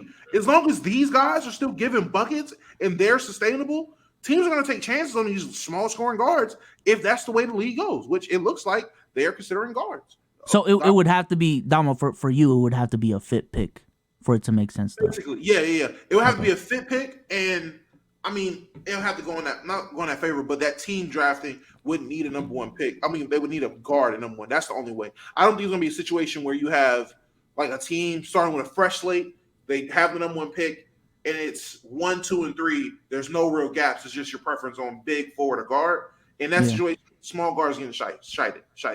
But go ahead, Sage. Go ahead. I was gonna say Steph Curry's such a fucking anomaly, and he didn't even go 1s. I can't go 6'3" and under when he changed it. When we go that 6'4", 6'5", oh, I know somebody will go. Well, that's what I'm saying, because I think at 6'4" and up, you're considered a big point guard at the. So that's why I cut it off at 6'4". But. Yeah, no. I wasn't devaluing why you did it, but yeah, the 6'3", 6'2" shit. I think the reason why they won't inevitably go at 1 when it's just like a talent thing, even if they're clearly the best talent, is because you're getting a player that you're going to have to build around defensively. Like, off rip frame 1, you're short. So it's like, well, fuck, we're going to have to build around that, and that's annoying. Then the second thing is it's a risk potential that your shot doesn't translate or your ability to read defense doesn't translate. You have to be an offensive juggernaut to warrant being number 1. And if you don't see it immediately, you're in panic mode more than any other player possible. Like if Vic sucks, at least he's 7'4". If Asur sucks, at least he's playing defense and shit like that. Even if he's trash, maybe one day he'll be able to get a rebound for us. You're 6'2", off rip, you can't score the ball. shit. Yeah. Shit. The floor is just too low in my You're opinion for a number panicking one quick pick. as hell. You're panicking quick as hell. So yeah, a lot of people ain't taking that risk. That's fair. I'm gonna go ahead and throw the Q&A link in chat. We do have a couple more topics to talk about, but I do want to do the Q&A this pod. Shout out to everyone in the building. I'm trying to get my food here because I am starving. I've been streaming for 20 of the past 48 hours. Yeah, I'm tired. All right, let's pivot away from basketball. Uh-oh. Damo, could you lead the Diddy topic? Do you know enough about the Diddy topic? Muted. You're muted. Damn, I'm not gonna act like I know everything. I'm lightly caught up. It's still some shit I'm probably not too I have familiar with. Twitter University education on it. I'll be honest. Yeah, I just know a lot of people are upset about not even just what he did, but how nobody's speaking out on what he did. But like everybody got big energy for other people. Okay. I know that's like a main thing. Well, I'll start it off and Dom just try to fill in the holes with me. So Diddy has been trending a lot this weekend, all over Twitter and things of that nature. And this is primarily due to the news that Cassie wanted to sue Diddy for, was it rape specifically or like sexual assault? For rape and years of abuse specifically. There was an incident in 2012. Diddy was so angry about Cassie dating Kid Cudi that he said he would blow up the rapper's car. His car exploded in his driveway around that time. And then other podcasts have reacted to that news, specifically Joe Budden. And I think I saw a Damo tweet about Joe Budden's reaction and how he had a problem with it. Maybe I'm tripping. But No, I did. okay. Go ahead. No, go ahead. I was gonna say the Joe Budden thing. The only thing I didn't like about that, like with the Diddy allegation, well, not allegations, her coming out saying something about it, it just confirmed everything that people have been saying for years, that this nigga Diddy's a dick and there's some dark sides to that nigga. And with the whole trial of the guy that did Tupac in, everybody was pointing fingers at Diddy, and it was like, okay, now it's starting to come to light what he actually did. And if it has got Joe Budden, I'm not going to say names, but certain podcast members' favorite guy, it seems. I've been to use a bozo, and for him, I just had a problem with the fact that, all right, people, I'm not going to say want a reaction from you, because his stem from did it not stem from the Drake thing? Well, I had two different tweets about Joe Budden. That's what's throwing me off. Well, I know during the Drake thing, he was essentially like alluding to the fact that Drake, my theory with Drake as well. Well, I know he with younger women up, type shit. Well, I know he put the episode behind like the Patreon thing and didn't really address the Drake thing. He like brushed it off. That might have been one of the tweets I'm thinking of that I threw out. And then the other was basically, you're part of the problem if y'all just gonna sit here and let Diddy strong arm niggas not in the talking about the situation, or you're gonna be super vague about it. I want to say in the tweet that I quote tweeted, it was speaking more on Joe Budden and other big platforms as well. So it wasn't just aimed at Joe Budden, but because I'm not like I heard the clip. But it was aimed at a bunch of other people as well. Like Breakfast Club, you've had a lot of smoke for a ton of people. Then this Diddy thing comes up and you silent. Y'all don't got opinions in for real. And it's kind of like obvious. A lot of you niggas is really scared of Diddy, or people were really scared to speak out against Diddy. And that shit's whack. Like, y'all motherfuckers need to speak on this shit. Niggas really do need to start saying something. Now with the Cassie thing, I had no idea about it. She came up with it. I was like, it makes sense. I seen on my Twitter University side of things that there was a settlement, like he settled with her, or something along those lines. He paid her, or whatever the case was. That's something. It was settled. Apparently, it was like reportedly $50 million or some crazy shit. Damn. So I don't know. Maybe I was off Boss Exports, but I saw a crazy number on the timeline. I don't know. I don't know, but I ain't gonna lie. I'm gonna say, and my God, hey Flamingo, you right. Everybody's scared to say something other than our friend of the pod, Big Ack, baby. Academics is standing on business. He's independent. Yeah. Big Ack is out here talking his shit and putting the world on, letting the world know these niggas in the industry are scared to speak. Shout out Big Ack, the Big Ack, the Big AK. You know, big one. Had to shout my guy because there's a lot of hate coming from this side over on this channel to my guy Big Ack. Niggas like to hate on him when he get drunk. They don't realize the mogul and the cornerstone guy he is. These YouTube things. Wouldn't be a lot of guys if it was with my guy Big Ack, man. Whoa, I respect that part. Specifically that part. I ain't gonna lie, but you be going on women a little bit too hard. That's all I'm saying, man. Don't let them. Hey, when you see this, don't let them fool you. I've been holding it down for you, gang. I'm a chat nigga. What? I've been repping that on this pod, man. These are a bunch of Joe Budden. I'm trying to be NBA act. I've said that. I'm trying to be NBA act, and I told Omar, to be W or L community act. We're acts on here, no cap. Hey, now the glaze starts. Now the glaze starts. Okay, man. I don't know. Joe's response was just given. Did y'all remember when whatchamacallit, Dave Portnoy was under some fire and Gillian Wallow had to make that video? I don't know if y'all remember that, but like, I remember that. Gillian Wallow's energy was very different in that video compared to how they usually are. And for those who don't know, Gillian Wallow are under Barstool Sports, Dave Portnoy's company. Omar said on this pod before, and I do agree. Like everyone has a boss. Okay, everyone has a boss. There are certain connections within certain industries that you just do not want to break. Doesn't really matter exactly what they did. They're just in the industry that you're in. This is top dog. This is big dog. You don't want to touch dude because of the connections that he got. And when your bills are on the line, when your career is on the line, you want to stray away from certain conversations. You know what I'm saying? I think that for Joe, this was one of those cases, because I've seen Joe go on rants. And when he wants to go on rants, he goes on rants. So for you to, avoid this conversation very deliberately, it's kind of like, okay, I see where it's at. Because we're all content creators. We're all podcasters. We all know what our platforms mean. And even from a monetary perspective, what kind of clip Joe could generate talking about, something like that. I just felt like there was a lot of value for him to speak on that certain situation, and he didn't. So, yeah. No, I ain't gonna lie. Yeah, I'd usually hit y'all with the good old Hollyweird for 500, or I don't care for 1,000, but to be honest, that's just obviously some shit going on. I got obviously some shit going on, but I ain't gonna speak no more on it because I have a car. In fact, I'm so scared to speak on it. Cars trended because everybody was talking about the car shit. Have y'all noticed that ever since this shit started up, cars discourses on the TL? Yeah.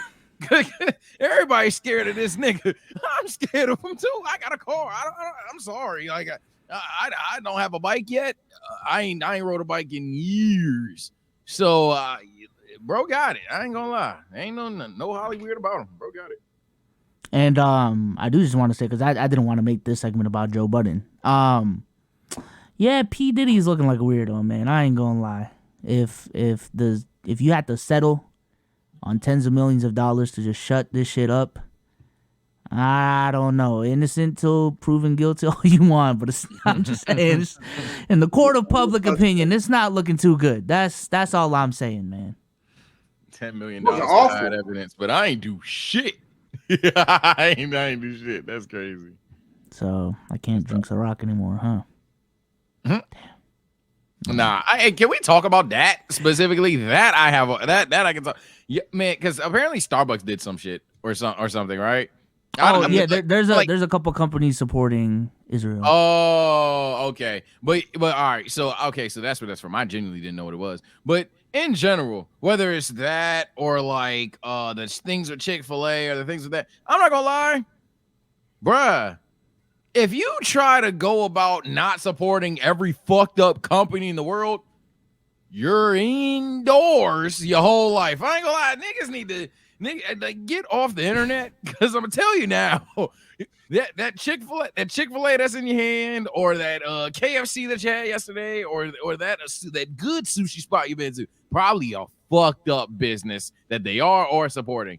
Y'all gotta y'all aren't on business enough to do what y'all want. So at the end of the day, y'all gotta stop trying to press that shit whenever you're moody. One of my friends went to Starbucks, and she was like, yeah, I could tell on the way out, this one girl I walked past just had the craziest face on her. And I was like, is everything okay? She was like, yeah, I just can't believe people are still going to this place. and all that shit. And I was just like, I mean, I don't even know what the fuck you're talking about, bitch.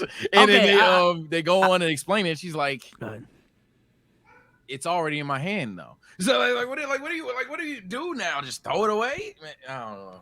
That's what I'll say on that. I'm fine with you boycotting companies. Do you? That's on your life, your volition. Do whatever the fuck you want. I do have a problem with those people putting labels on the people not boycotting. You know what I'm saying? Cause like, yo, I just wanted a coffee. I didn't even know I don't know what's going on with this fucking situation. I am going to work.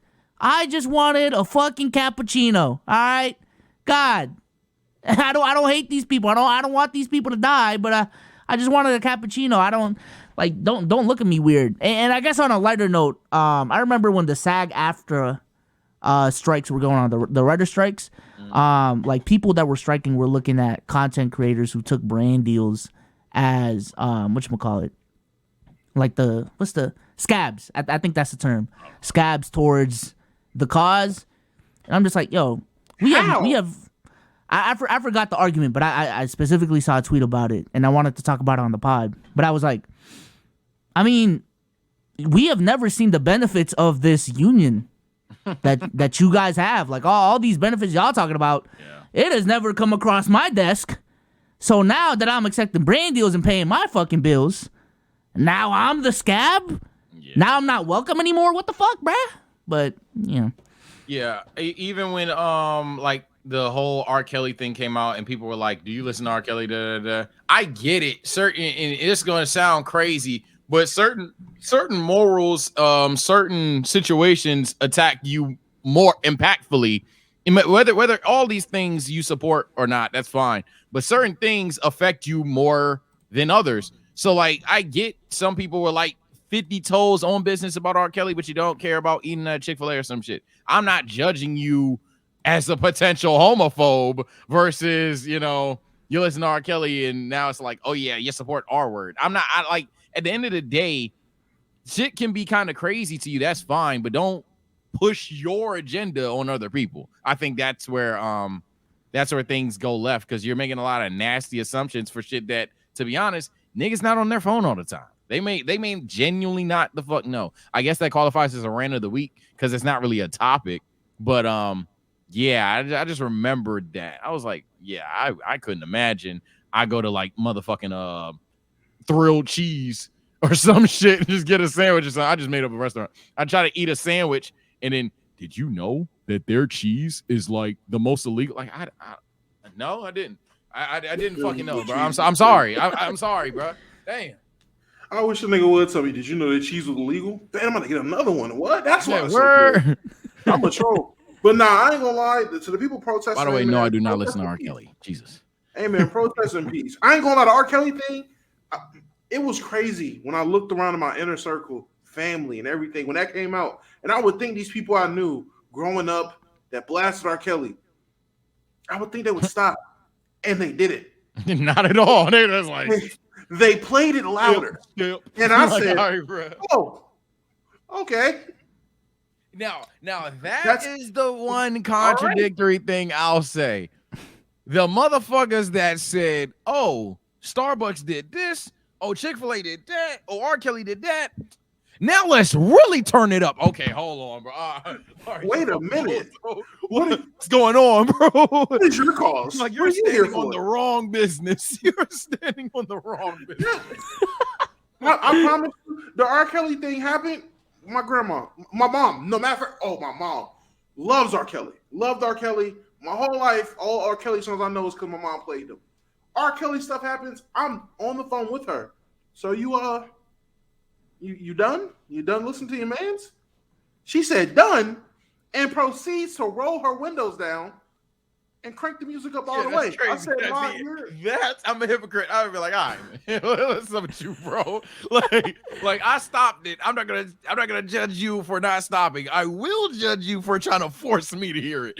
Like, all right, bro. I will say this: I should have knew my mom stands on the wrong business because she's loved Chris Brown as long as I can remember, and I remember vividly when that nigga punched the shit out of Rihanna. Played his music louder. So that should have been a red flag then. That, hey, I don't think mom is on the right moral compass. Playing it louder is crazy. Imagine that nigga played all the features. all Life the comes at you features. fast. You gotta grow The fast. labs only. Oh, mom's not a angel 100%. Okay, gotcha. Yeah, I don't know. I think cancel culture is. We have so many conversations about cancel culture, but I'm honestly leaning towards the fact that like all cancel culture does is just polarize people. It doesn't really end conversations. It just amplifies conversations, and it just forces you to pick sides and ride harder for whatever side you got. You know what I'm saying? And I feel like a lot of content creators are honestly figuring that out and leveraging it. And that brings me to the next topic that we transition. Pokimane. Uh-oh. Have y'all caught up with the Pokimane situation? I sure have. I 80%. I know that the cookies. I know about the cookies. Yes. So it is about the cookies. So Okay, Pokimane recently released a brand of snacks, and it instantly became a discussion because of the price. Okay, because of the price. So the price of the cookies is $28. Correct me if I'm wrong, Chad, but I believe it's $28. Is for 4 packs of cookies. And I believe they're gluten-free or keto or something like that.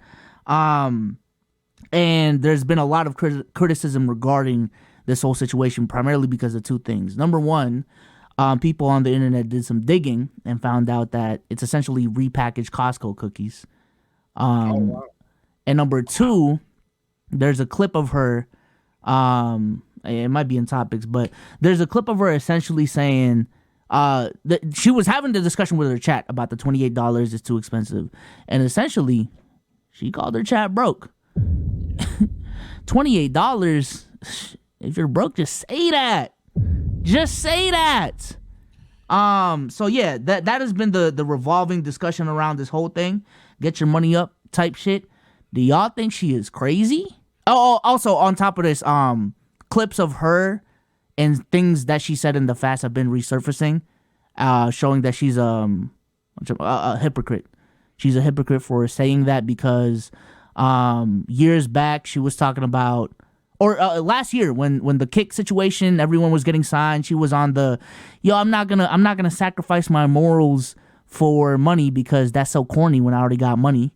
So that was one of the takes that she had, and I think there's another one I'm forgetting off the top of my head, but.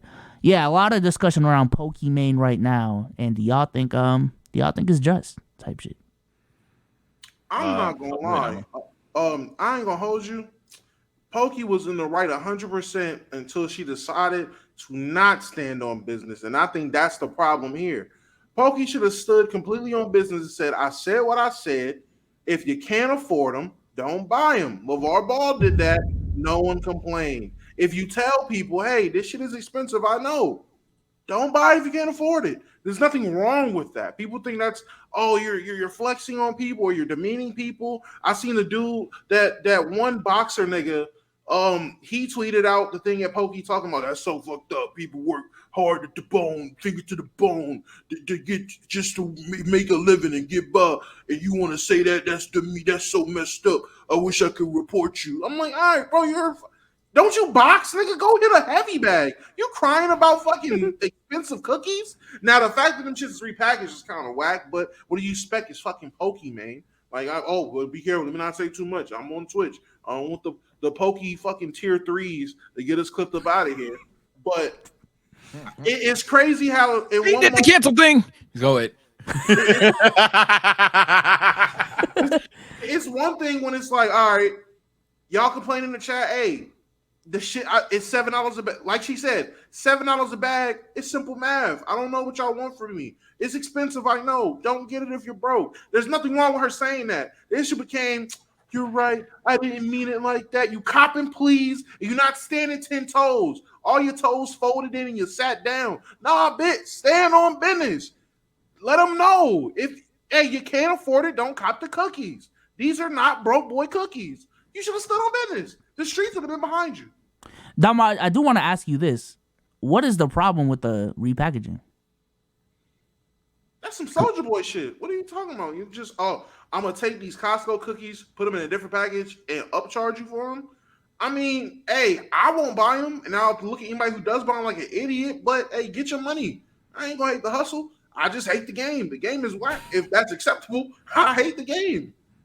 I feel it. The reason why I bring that up is because I don't know if y'all know this, chat, but like specifically in the sunglass industry, there's literally just one reseller that controls, or one manufacturer that controls like 90% of the business, and all Versace, all Gucci do is buy those same frames, just slap their logo on it. They probably the thing itself is probably worth $20, and they're charging $200. So this idea of repackaging from manufacturers is not new. If y'all know what drop shipping is, that is what drop shipping is. You are buying cheap products from a manufacturer, you're reselling it on a website, adding your own packaging, adding your own branding to it, and that's it. That's the product. I'm gonna be honest with you, chat. A lot of your favorite content creators' merch, if you really think about it, it's the same shit. There's a company, whether it's, I don't know, Fruit of the Loom, or I'm forgetting one of the other names, Fruit of the Loom, or Hanes or whatever. You're putting your logo on it. The shirt actually is probably worth $5, but because of the brand that you put on it, now it's worth $50. And I think in this situation, that's all Pokimane did. This is not new. This is not new. Companies have been doing this for a long time. Content creators have been doing this for a long time. And I also just don't have a problem with not even content creators at this point, but business owners just making a product and setting a price. I don't think there's anything wrong with that. I don't think there's anything wrong with setting a price, because at the end of the day, you're not scamming people if you're not forcing people to buy shit. Because I remember when I was on my Creators Create arc, Social Packer arc, and I was looking at around the discussion around courses, right? Or our content creator courses scams. And to me, it was just interesting, because how can you get scammed over something that's optional? You know what I'm saying? Like a lot of the tactics that they use, they're kind of, they have scammy vibes to them. When you actually buy it, the product may not be up to par as to what they're advertising. And if you qualify that as a scam, then I guess it's a scam. But ultimately, no one is forcing you to buy this shit. You know what I'm saying? Do your own research, do your own diligence. And I just believe when it comes to transactions, it's a two-way street. Like, obviously the manufacturer, the people making the product, they have a responsibility to advertise, not give you false advertising, but also as a consumer, you just got to do your homework, gang. You just got to the information is out there. You know what I'm saying? The reviews are out there. All of that shit is out there. So that's just my stance on it. I think people are overreacting. Not that Pokimane is a perfect content creator, but I just think in this regard, it's kind of corny, the backlash she's getting. So I'm completely unfamiliar with her audience's game. I know they love them some Poki though. And I think they got heard about it because here's a streamer that for a lot of them, they pay $25 a month. Fuck the $5. They pay $25 a month. They watch all the streams, they clock in, clock out. Anybody that says anything, they damn near harass. They do all of these things, and then they support with the donations, they support with the gifteds, all that shit. And then here that same streamer is telling me that I'm broke because I am not trying to spend 5 times the price of Oreos on less cookies at that. So I'm not gonna lie, and I'm usually not Mr. Boo-hoo over Twitch statements. I think people, if Pokey has said this in real life, y'all probably ain't that mad. But I'm gonna be honest, the message that Pokimane is not an ordinary like streamer. So the message that you say, you gotta be careful what you say. And I say that to say, yeah, I kind of understand the outrage, because I'm not gonna lie, that's crazy, considering like everything you could do for Pokimane if you're a fan, if you're a genuine fan, and then at the end of the day, it's like, damn, but I don't know if I can afford these $28 cookies. You're broke. Hey, that's tough. I ain't gonna lie. It's kind of like a slap in the face to some people. Now, do I want to vilify the woman for it? I mean, y'all know me. I think this shit's stupid. Fuck no. I don't care. But if I can understand why people are upset about it, 100%. I do see it from the creator lens as well. I sympathize with what you and Damo said in the sense of, I mean, again, I don't hate the woman for it. This is a joke. But at the end of the day, nah, if I ain't gonna act obtuse about it. She basically called a lot of people broke when it's just common sense. Unless you really fuck with Pokey, don't buy that. Don't buy them wild ass cookies. Don't buy them wild ass cookies. It's overpriced. It's literally overpriced.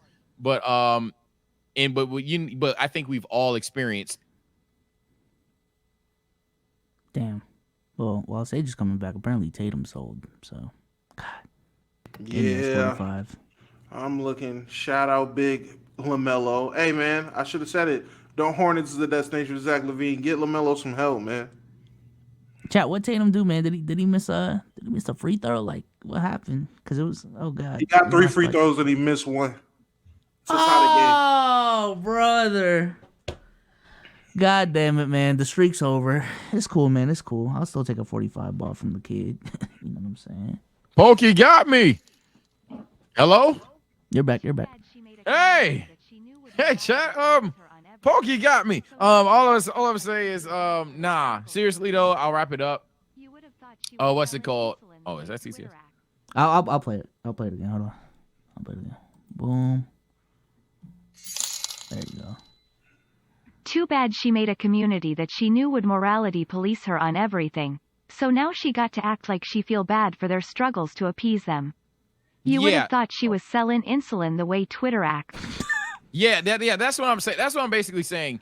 I'm basically saying she made her bed. She made her bed. Now she kind of got to lay in it type shit. So like, if you're gonna have a fan base that is known for being tier 3s, you're gonna have a fan base that's known for adoring you every step of the way, harasses other people, all that shit. That's fine, but you have to know that when you say what you say, yeah, they're gonna take it that way. So it is what it is. Obviously, from a logical standpoint, any person that thinks that it's a good idea to buy them cookies outside of, hey, these are Pokemans, so I want to support her, fucking buffoon. Like, what are we doing? This, you could get a family pack at Five Below for $4. I don't know what we're doing, but if you fuck with Pokemon that much, or you think them cookies bust, go ahead, go for it. Get you the 7 for $28. I think it is, right? Go ahead, do that. Yes, $28 for 4 packs of. So essentially, every pack is $7. That I ain't gonna lie, that is a high price. No, that's I will say that. That's why I said. That's why I said. At the end of the day, she like it. I don't want to say she's gaslighting the audience, because at the end of the day, you don't have to buy it. But it is kind of like, damn, bruh. I just can't do that. Like literally, I just got a complaint, bro. Like I can't pay for these cookies. I think she was legitimately just trying to be funny with the statement. Probably. And it backfired. Like she was trying to get a joke off. She was trying to be Babe Chappelle, and it backfired. But I think ultimately what she's trying to say, what she meant to say with the joke was just, y'all, this shit's optional. You know what I'm like? No one is forcing y'all to do it, and she just phrased it weird. But this is what I'm talking about though, with like the leveraging cancel culture that I was talking about leading into this topic. Pokimane is not gonna get canceled for this. Pokimane is at the end of the day, we can have all these discussions. She is not gonna get canceled because she jacked up the prices on her cookies. But now here we are, and we're having discussions about Pokimane. We're having discussions about her cookies that, quite frankly, I did not give 2 shits about before the controversy. So I don't know, when it comes to a lot of the cancel culture shit, I think a lot of the kick streamers are really good at that, actually. Like, they be doing some controversial shit that like is gonna be talked about with cancel culture, but ultimately it'll just fade off, and now they just gain a bunch of followers because they're leveraging cancel culture. It's interesting though to see what people are doing. I mean, hating is the default. Hating is the default. I hate to say it, hating is the default by the person who is struggling, even, or chronically bored, is struggling mentally. Someone brought it up in chat. They even tried to do too much with RDC over a bad joke. So I mean, at the end of the day, shit's kind of tough out here. I've retired my ways of the can't be canceled thing, hopefully, or at least intentionally. If I do it accidentally, that's tough. But nah, ideally, truthfully, you can't say shit. And it's just a matter of when it's your turn and how will you respond. And oftentimes the response is an apology. that people won't say thank you for. That's just how it goes. So that's why a lot of motherfuckers don't apologize. It's a cycle. It's a genius game, especially when you get paid to be negative. It's a genius game. I'll say that for sure. Yeah. I think even like Kai's jail stream kind of did that. Maybe it wasn't on purpose. Like I didn't plan it out to be that way. But yeah, even that whole conversation just brought more light to his stream.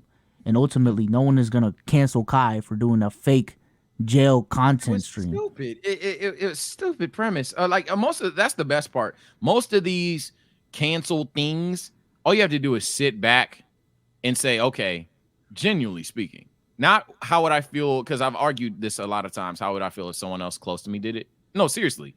2 seconds. What did this person just do?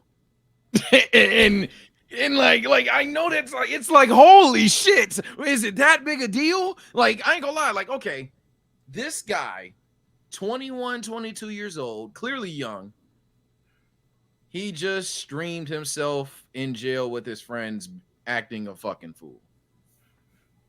Yeah, I don't think I hate him for that. It's just stupid. All right, so what did Pokimane? Okay, so she told her chat, while she knows she's arguably the richest person on the app, if you're broke, just say that to $28 cookies. I mean, it's insensitive, but I don't think we should deplatform her. So it's like, yeah, just think about what people do, and it's like, holy shit, stupid ass rage, but it's fake. So that's the best part. Yeah. Shout out Pokimane. Like I said, stand on business. Yeah, I understand why they're mad, but at the end of the day, I guess to trigger the keep it buggers, I don't give a fuck, because it's not that big a deal. It's just not. Yeah, ultimately isn't. Let's do rants of the week, man. Y'all got any rants? I kind of already cheated mine, I guess, and I don't have one. Well, before you go, show the eats. I do have one. Oh, what? Show the eats before you go. Yeah, I ain't gonna lie, these downstairs a little bit, so it ain't the best, but I'm trying these mushrooms out, these fried mushrooms out. I'm a mushroom guy. I like mushrooms. I don't know. Shout out mushrooms. Underrated. I got these honey lemon pepper wings, all flats, honey lemon pepper wings, and then here the best part. I ain't gonna lie. Oh no, they forgot it. No, it was supposed to be funny. No, I was gonna show y'all blue cheese. Fuck no. Yeah, fuck your blue cheese, nigga. Blue cheese dressing. Yeah, I was blue cheese dressing is fire, man. I ain't gonna lie. You sick bastard. You sick. Blue cheese dressing is fire, bruh. Actual blue cheese is disgusting. Actual blue cheese, that shit almost made me throw up. Yeah, I'm about to say, I'll box you. You put blue cheese, the solid, in my face, I will smack the everlasting shit out of you. I ain't gonna lie. You literally got to be Brock Lesnar, because I'm afraid of that nigga. Everybody else, but the sauce, it's better than ranch. It's better than ranch. Get out the hood. Get out the hood. It's better than ranch. Damo. Get out the hood, Damo. I ain't saying all that. I'm just saying put your pinky up. Out the pinky up and get some blue cheese. Man, listen, you're a sick fuck, and Soul's a sick fuck for agreeing with him. That blue cheese shit is disgusting. Big ranch, big honey mustard. Fuck is we talking about? Honey mustard over blue cheese. Oh, not too much on honey mustard. Not too much on honey mustard. Over blue cheese on wings. Over ranch. I'll put honey mustard over ranch. Oh, Souls don't got no taste. What? Okay. So on wings, top 3 flavors. Okay, I ain't gonna lie. Good ranch is good ranch though. Good ranch is good ranch. Blue cheese ranch, honey mustard. Okay. I got blue barbecues cheese for ranch. Kids. Yeah, blue cheese ranch DMV promo Mumbo. Blue cheese ranch Mumbo. Mumbo sauce. Oh, here we go with the dino nugget shit again. Lame it, man. I ain't gonna lie though. I do got my rant of the week. Let me pull this up. I do actually got my rant of the week. I said I was gonna rant about it. I'm gonna actually stand on business here, because some of y'all piss me off. Y'all could come to my channel. Y'all talk about certain episodes, whether it's Sage, you said at 247 you get canceled. Or you talk about a debate I lost. So Sage, you get backed up at ticket. That's fine. But when we're talking about my content, some of you niggas are fucking nuts. So y'all pull up on my shit and y'all tell me that some of these fathers are good fathers. Oh my Lord. Hold on. Where's my screen right now? Why I oughta. Oh my God. Oh my God. This was Cardinal Sins. Nick, and yes, this is promo. Subscribe to the TSO Sage channel. Oh my fucking God. Niggas were sitting here telling me that some of these fathers are good fathers. Are you kidding me? What the fuck? Niggas was like, put Goku all the way up as bad as motherfucking Fire Lord Ozai. Do y'all know what Fire Lord Ozai was doing to his kids? Oh my Lord. Niggas was trying to say that Butters grounding his kid is as bad as Randy Man, I ain't gonna lie. If y'all niggas don't know the tunes, say that. But please stop, man. Oh my God. Who's the worst dad on this list for y'all, bro? Minato's a W dad to you? Minato's a great father. What? He died for his kid. And the only thing he couldn't do. He didn't have to do that. What? You didn't have to do that. Go to a different village. The only gaslighty argument you can make for Minato is, damn, you had to give your son the fucking 9 tails.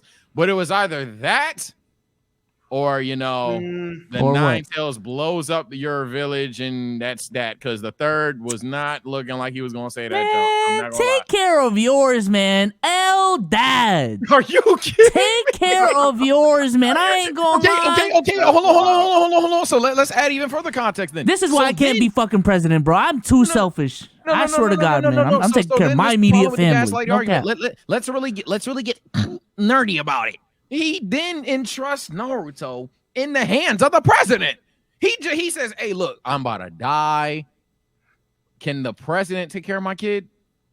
Yeah, sure, no problem. That's why that nigga, this old fuck, he's the worst dad in the fucking verse. That nigga put Naruto in the jacks.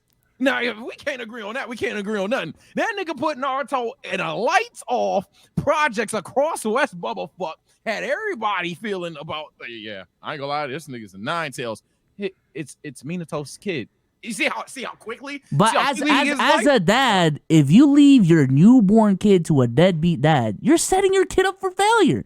He didn't know he was a deadbeat dad. He should have known. Should have known he was a deadbeat dad. I give you that. The most thing I do is mid pops. The Minato is not an L father. Okay. So you think Minato's a miss? Who do you think I hated on too much then? You hated on too much. And don't say Rey Mysterio. Fuck the Mr. Krabs, dude. Mr. Krabs, he's an awful father figure. That nigga has a vending machine in his house. Okay. You know how bad this nigga's a cheap bastard. This nigga probably charges Pearl $2 for Doritos.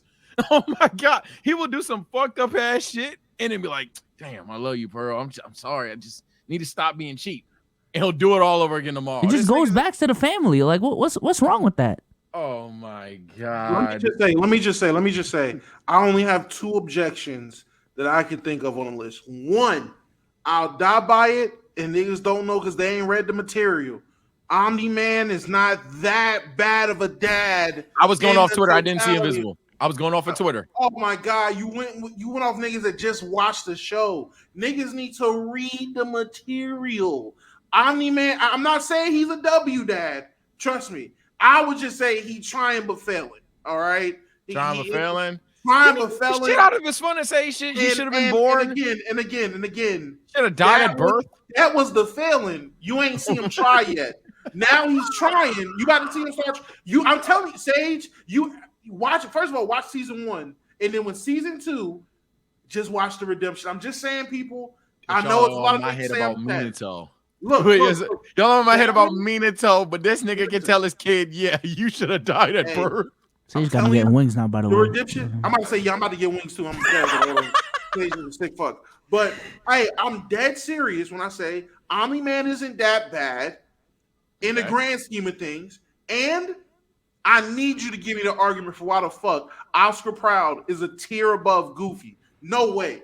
Goofy is the fucking fabulous dad. Oh, yeah, that's a miss. That's a miss. No that's a miss. No argument. That's a miss. Goofy's a fantastic father. And I have no problem with anybody on that tier either. That's a father. Those are all fathers. There's no way Goofy ain't there. Goofy is a father. I think I did the stream at like late in the night, or I think I was up all day or whatever. Fuck. Yeah, whatever the case may be. That's a miss. Goofy's a fantastic dad. Shout out everybody that's seen that episode. That episode of Atlanta. Shout out to that episode because that made me respect Goofy even more. Yeah, no. Oh my God. Yeah, Goofy, the only argument against Goofy is that he's so stupid you don't want your kids to be like him. But in terms of raising his kids, nah, he's fan-fucking-tastic.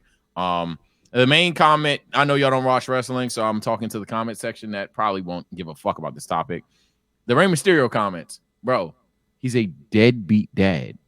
Stop talking to me about this deadbeat dad. Dom was right.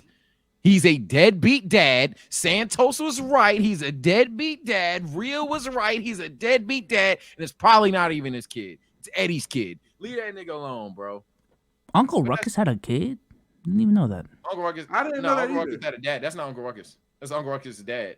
Ah. Oh, you don't know about Uncle Ruckus' dad? What missed that? All the way up top next to Omni-Man. Yeah, I'm about to say, sound wrong. Sound wrong. Why is it two Randys? Randy Marsh is that bad. That's crazy. I think if you have to exclude Rey Mysterio, the worst father is either Ozai or Randy Marsh. Probably. Ozai's probably number one. I'm not. Oh gonna no, lie. not that. I'm looking. Oh, go ahead. I'm thinking. Is that Kyle's dad from South Park? Is Finn's dad that bad? Oh no, Stan. That's Stan's dad. But is Finn's dad that bad? Do you really think about it? I don't know nothing about Show No. I kind of feel for Finn's dad, but he still is deadbeat. I wanted to say Rick, but Rick is genuinely a deadbeat. I don't think is Jerry that bad?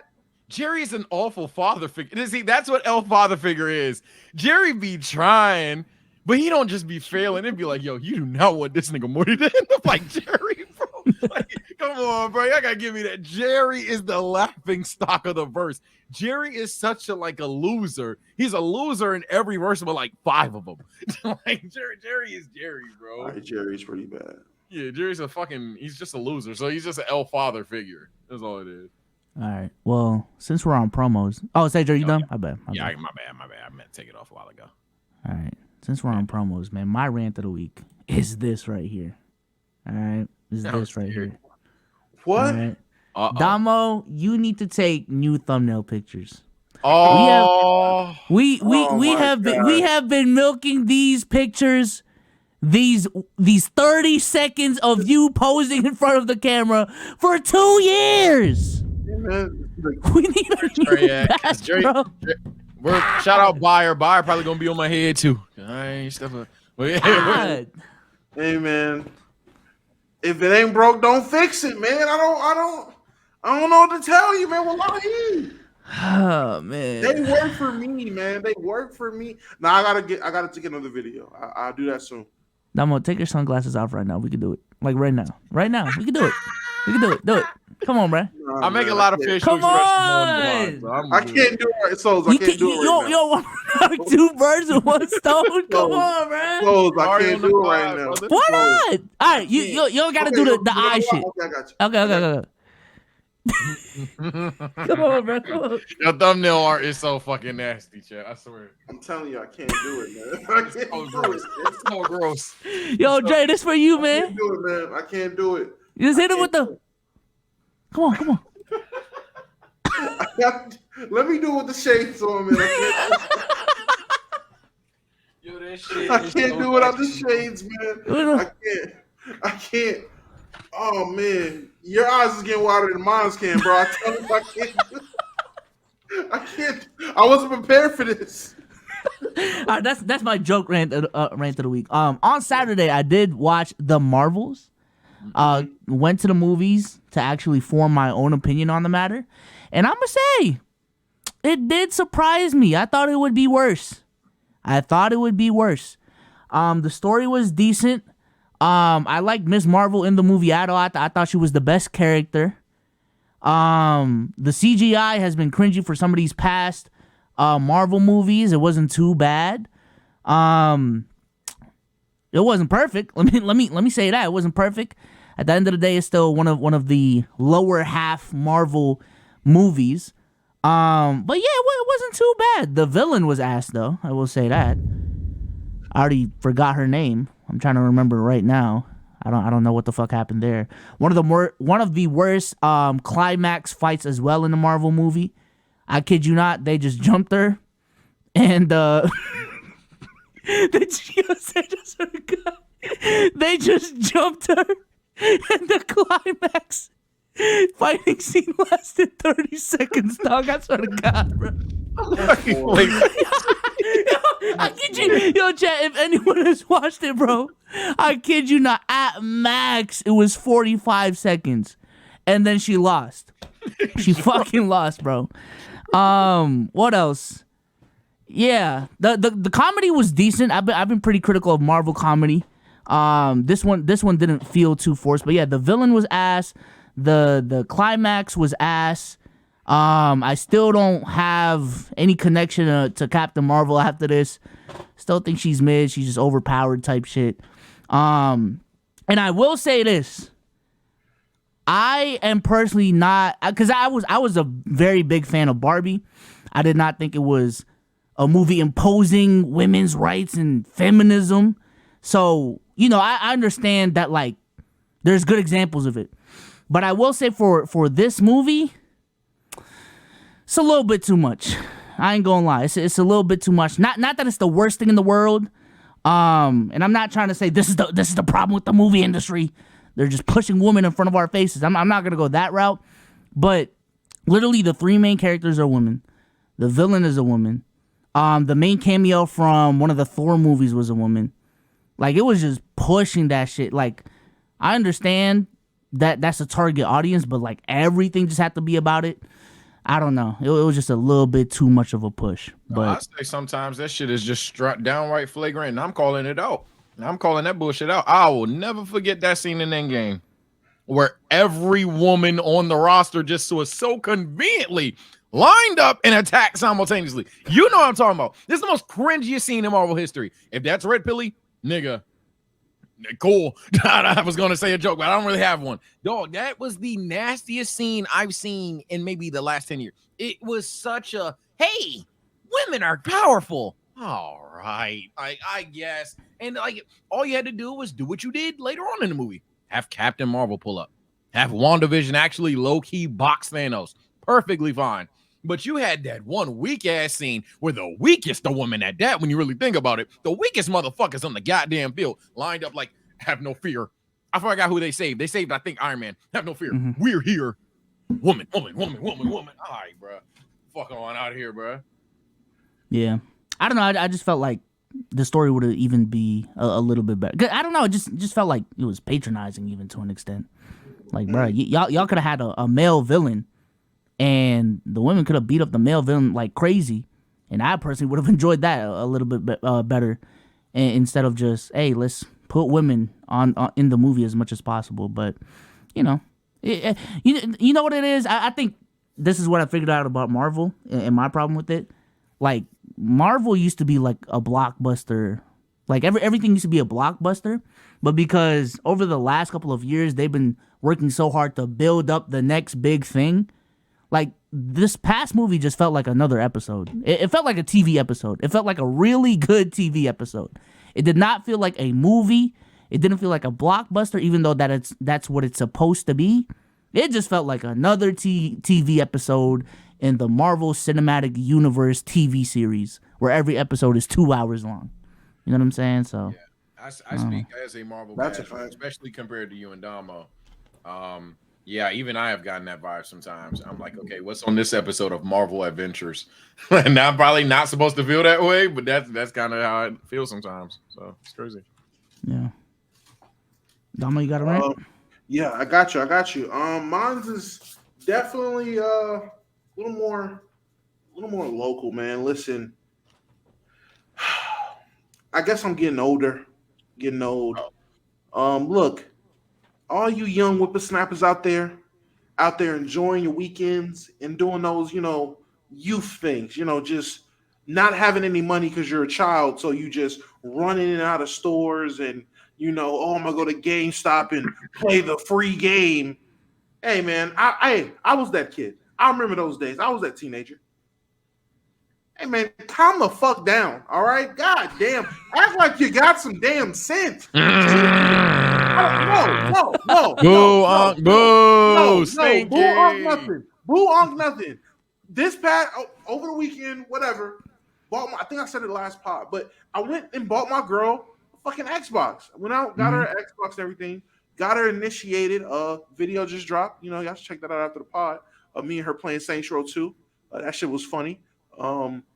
Literally, controller I buy, fucking fucked up, whatever. I go back today, bro. It's like these niggas had to be 13 to 15, bro. It was like a pack of them. It was like 8 little niggas just causing a ruckus in GameStop. And I'm just trying to get a controller. I got the warranty. I'm just trying to exchange a controller, get a new controller. I got my daughter with me. We got matching Laker jerseys. It's daddy-daughter shit.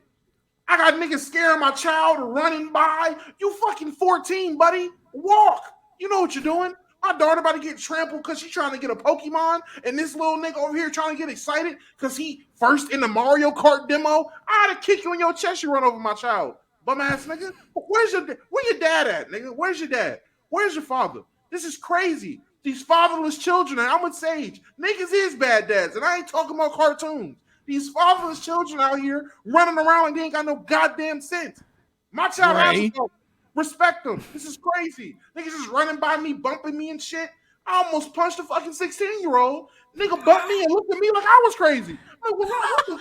What the fuck they do that at? Where's the excuse me, sir? The fuck you young niggas got going on? Nigga bumped me and looked at me like I had shit on my shirt. I'm like, what? Excuse you, little nigga. My fault, OG. Who are you sizing up? You 5'3". What the fuck?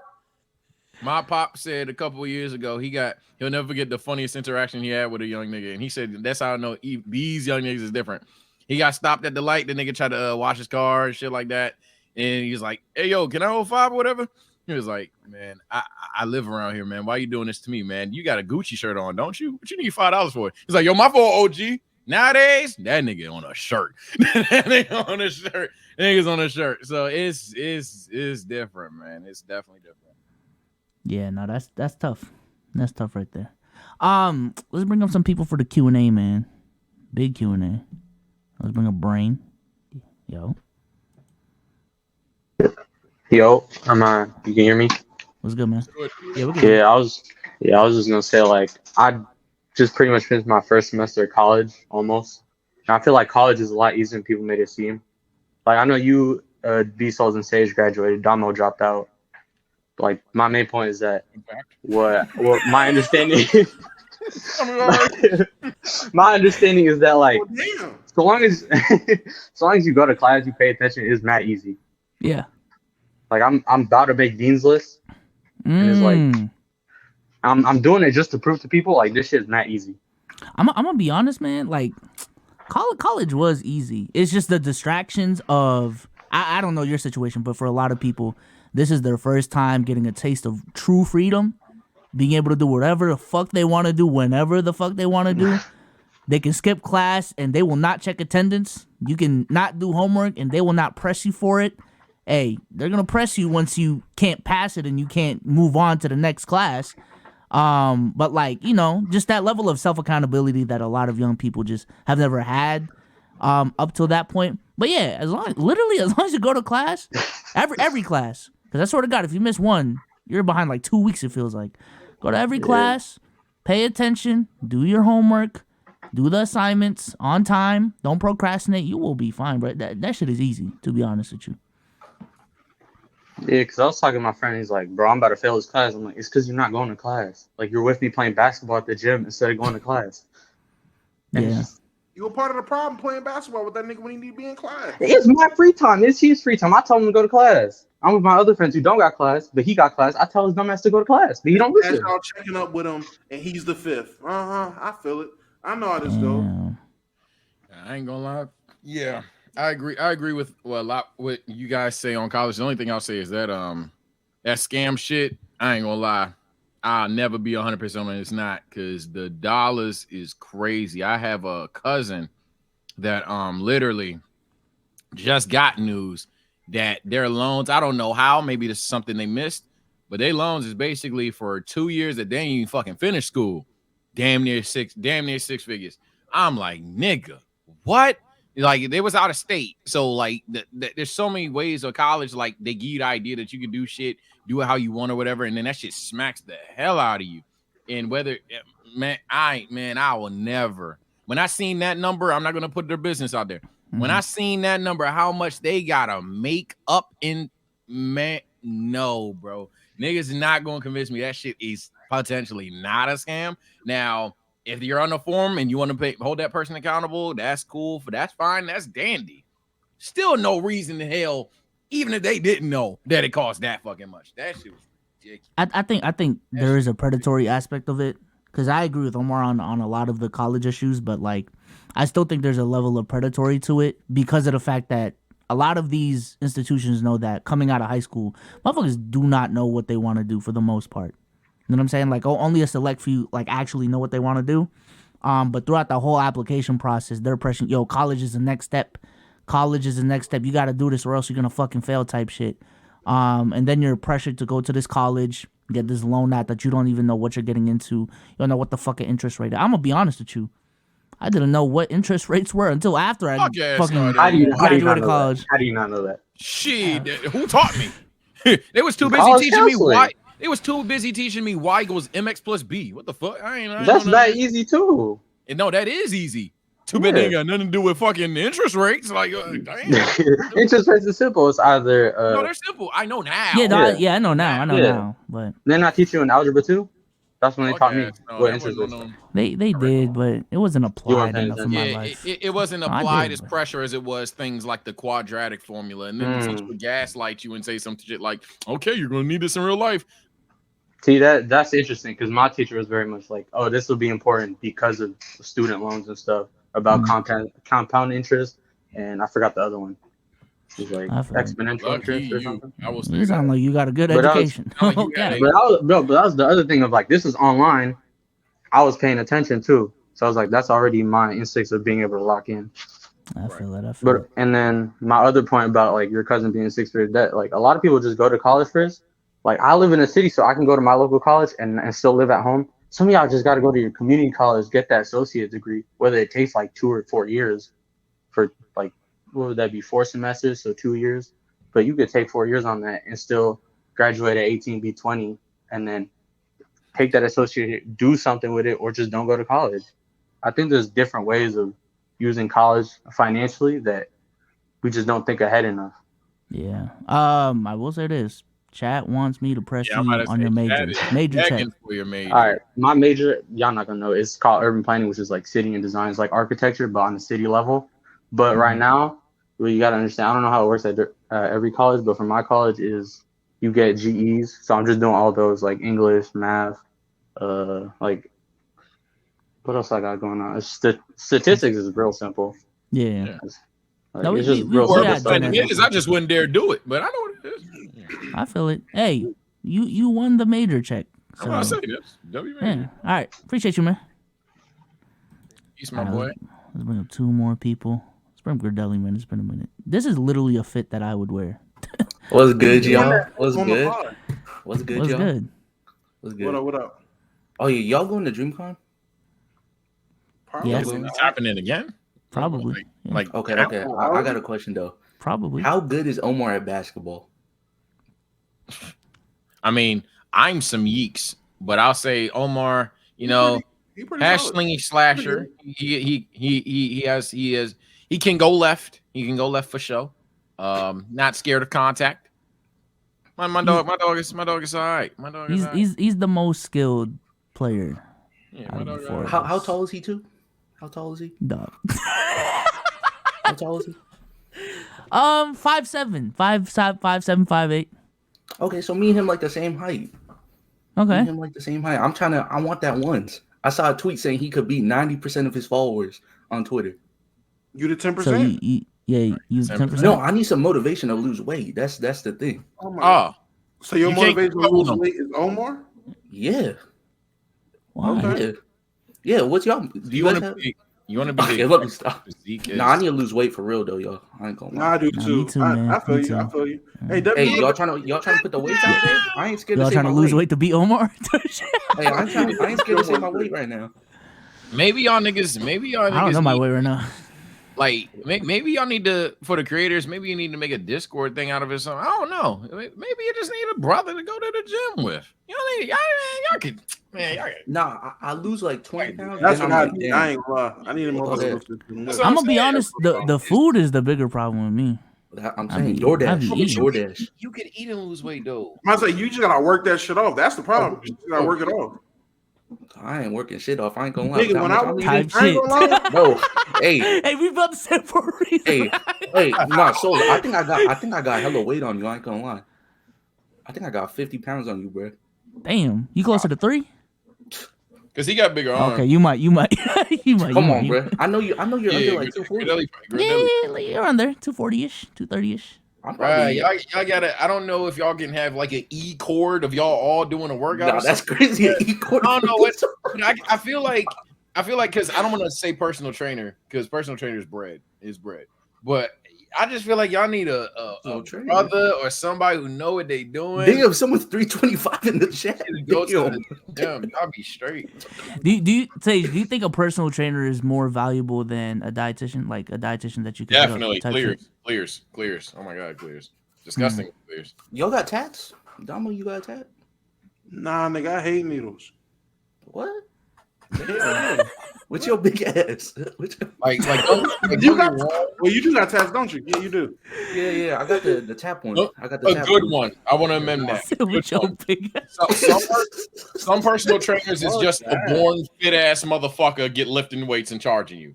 A good personal trainer. Let me be very clear. Hey, Souls, I come to DreamCon. Like, can I get the ones with you though? Can I play one-on-one? But yeah, one-on-one. There's probably gonna be a basketball session somewhere we can play ball, bro. Nah, because I need to know what's so I gonna can be, buy man. my ticket. So I can buy my ticket. I'm trying to go. Don't lock it in yet. Don't lock it in yet. We gotta. Oh my god! But it's most likely. I don't see a reason why we wouldn't go to DreamCon again. Yeah, I don't see why we wouldn't. I thought you scared me. I thought that shit was like in a month or some shit. I'm like, huh? Nah, because are the tickets hard to get? Well, Sage, I think they're doing the waves again, so he might need to prepare to buy them in February, like we did. It's not even that. We just don't. I mean, I thought we were like, fuck that shit when we found out the panelists had to pay. Yeah, that I saw you guys make the spaces, or that's what I'm saying. I thought we said fuck that. I don't do that. We'll talk in private. I don't know what the fuck going on. Okay. But it's still in the books. Let's just say that it's still in the books. It's not a guaranteed that we are gonna go, but I'll get a basketball trainer for real. All right, man. If that I'm being be serious. careful with them basketball trainers, man. Everybody that's trying to teach you basketball ain't no trainer. Be careful. Because right now I play like Zach Randolph. I'm trying to be like James Harden. Okay, every big guy can't play like Zach Randolph, bro. Every big guy that can shoot. Bro, trust me, bro. Damo, you can say it, but I'm just saying. Every fat dude that I've met that can shoot always say their play style is Zach Randolph, bro. We can't all be Zach Randolph. Okay, bro. what do you want me to say? Fucking Boris Diaw. Big Baby Davis. Boris Diaw. Nah, I hit that one post up, so like my back to back, then I do one of these. You know, back to the. So Glenn Davis. Why don't nobody want to be Glenn Davis? Why nobody want to be Demond? All right, let's do one more. Let's do one more, man. Big Zach. Yeah. Hey, guys, can you hear me? Yeah, we hear you, man. Yo, what's up, guys? Yeah. I have never come up here. I've been watching y'all since like 2020. It's crazy to actually be up here now. No shit. Yeah, since like COVID, I found y'all when I was like bored as fuck in my house. First question, if I can ask two quickly. Go ahead. The first one is, I think y'all made it into like the rant of the week, but like I had like a hot take I was gonna like bring up quickly, if that's okay. And it was gonna be like, I think people record too much everywhere, and it pisses me off. Like I see videos of people going out places, even like bars and clubs when like celebrities will pull up and like they're DJing or like vibing out, and I'm like, enjoy the vibe. Like everyone has their phone out, and then the people in the back are the ones like hype, and I'm like, why are the people in the back the ones having fun? Like why are they over there enjoying like the artist's music, while like you're up there being like, yo, show me everything you got? Like what is this? It's kind of gross in my opinion. I just don't vibe with it. Yeah. Hey man, I've said it before and I will always say it, man.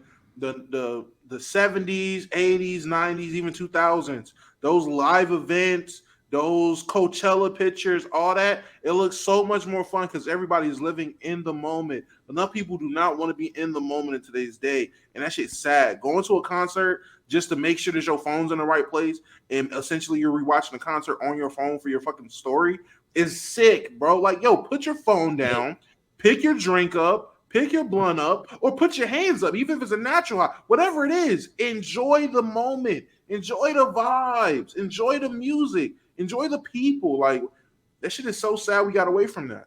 Everybody try to impress each other too much, and that's all that shit is. Cause I ain't gonna lie, one of the old heads, they'll die by it. All the old heads, I said all the old heads will die by this. All the music videos you see of in the club, and everybody's turned the fuck up, and then we're like, we go to the club now, and ain't nothing like that. They will die by, well, that's how it used to be. they swear, they literally be like, I swear, hot in here. Realest video of all time. Like, I swear to God, that's how it used to be. Nowadays, I don't know what happened. Niggas sit in sections. Niggas sit in sections. Man. They get the one jump with the Vegas. They want to show it off to other Vegas knockoff sparkling bottles that they don't even really drink, and they go to fuck on. They be doing it too for their Snapchat story with like 80 people. Like, come on, dog. If you're not DDG, buddy, okay? If you're creating content, that's fine. 80 dudes, and specifically too, because I know you're just trying to get that one swipe up from that one girl. You're waiting for that one girl to watch your story, so you can say, "Oh, she watched me." Shit, lame man.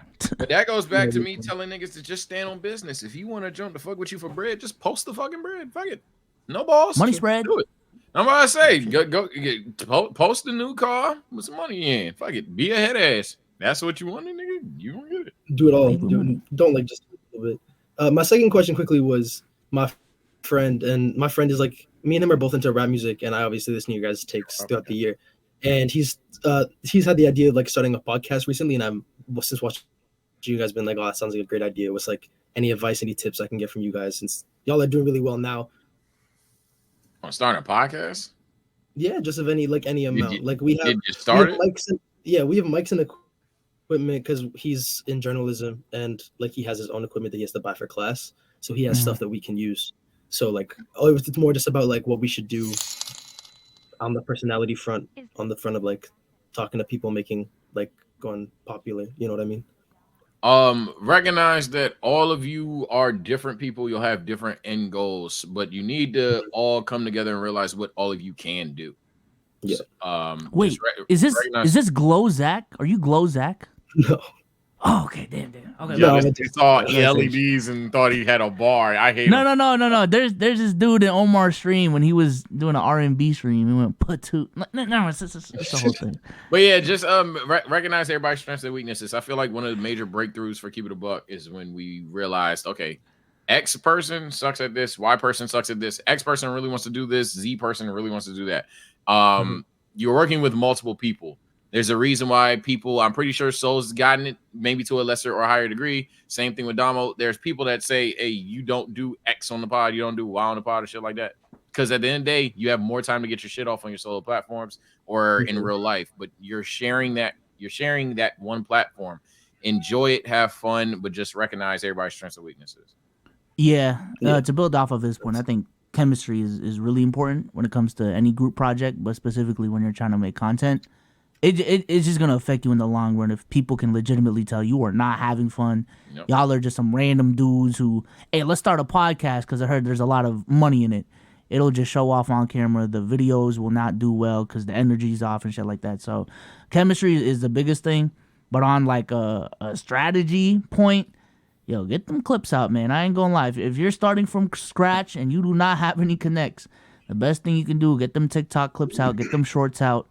Get those YouTube videos out because, you know, in the beginning, you have two goals. Number one is find out what type of creator you really want to be. And number two, get eyeballs on your shit. Fuck the collaboration. Fuck the brand deals and trying to learn how to monetize your shit. Yeah, you just need eyeballs on your shit. So whatever means you got to do to get that, that's your main goal. And please don't try to be Mr. Beast with your goddamn edits and shit, bro. Just drop the goddamn content. I was texting somebody the other day, friend of the pod, a friend of the pod. I forgot the name. I'll tell y'all later. But I was texting the other day, and he was like, "Yeah, this is how I edit this. This how I edit that." I'm like, "Bro, you gonna have to keep dropping." That sounds crazy. Just make the video worse. Dropping the content. Shit, but all right, man. Appreciate you. Thank you, guys. You too. All right, ready to go? Rusty? Why would it be Rusty? Like of all the people, yeah, I'm straight because don't we gotta do a playback tonight? Gotta go on playback. Chat, we will be on playback after this. Might be doing a debate show with some guests on. Hold on. Part 2. Friend of the shows. Friend of the show.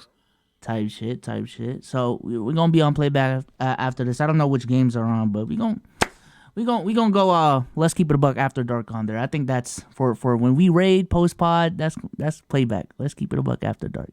All right. Shit. With that being said, appreciate y'all for coming through, man. You know what I'm saying? We had to hold it down with Omar not being here. I thought this was a fantastic pod. I ain't gonna lie, we did a good job. We caught us up, nigga. Yeah. I thought this was a great pod. This better pass the tuning exams. I ain't gonna lie to you. Nigga says, yeah, nah, you're getting for life. All right, bro. All right. With that being said, let's go ahead and do the outro. Say goodbye to the people. All right, people. After playback, depending on the itis and if I'm tired, I will be resuming my Pokemon adventure. I know I've been doing it forever because I made it really far, and then I died. So I have to restart all over. So take care and stay blessed. See you guys on there. Total Drama is going to be there as well. And last and certainly not least, I seen the tags, seen the comments, man. I think me personally, the debate between me and my boy Ticket, shout out to Ticket, went very well. Y'all know I'm a casual in 2000 basketball. Just he sold. Just tell you the truth. Be blunt, nigga sold. I rewatched it. I'm like, yeah, he had it and he lost it. But it was a great, fantastic debate. Yeah, no beef whatsoever. Dom, say goodbye to the people, man. All right, Chaz, being my favorite midnight snack, and we will be back Thursday on the pod. Hey, man. We will not be back Thursday on the pod. Oh, no, we won't. That's fucking Thanksgiving. No, we won't. Oh, shit. We'll be back when we be back. Nigga, y'all go enjoy times with your families. I will probably be streaming tomorrow, and it'll be another couple stream on Wednesdays. So y'all look out for that. And again, go check out that last video I dropped. I'm not gonna lie, I feel like that is a banger. 1 out of 10 of material. I ain't gonna hold you. That video is so sage. Y'all should watch it too. I think that shit is a fucking hilarious video. The 10 out of 10s, the 10 into 1 out of 10s, type shit. Those would be the best. I ain't gonna lie. Fuck original 1 out of 10s. I like to see the evergreen. Well, it's a 3 right now, so I was talking about the video me and Souls had. I was panicking. I hit the button. I ain't gonna lie. The rebuild. Yeah, I was like, start off as a 10, now it's a 1. I was like, oh my god, it flopped. No, it didn't at all. With that being said, man, once again, we're gonna be on playback after this. I and Omar will be on PC Black Friday hosting some battles. So there's that. The PC collabs continue, no cap. Hey, they're friends of the show. They're friends of the show. I know y'all don't believe it. Seriously, they're friends of the fucking show. Like they're cool. Yeah. With that being said, we'll catch y'all on playback, man. Bye. Peace.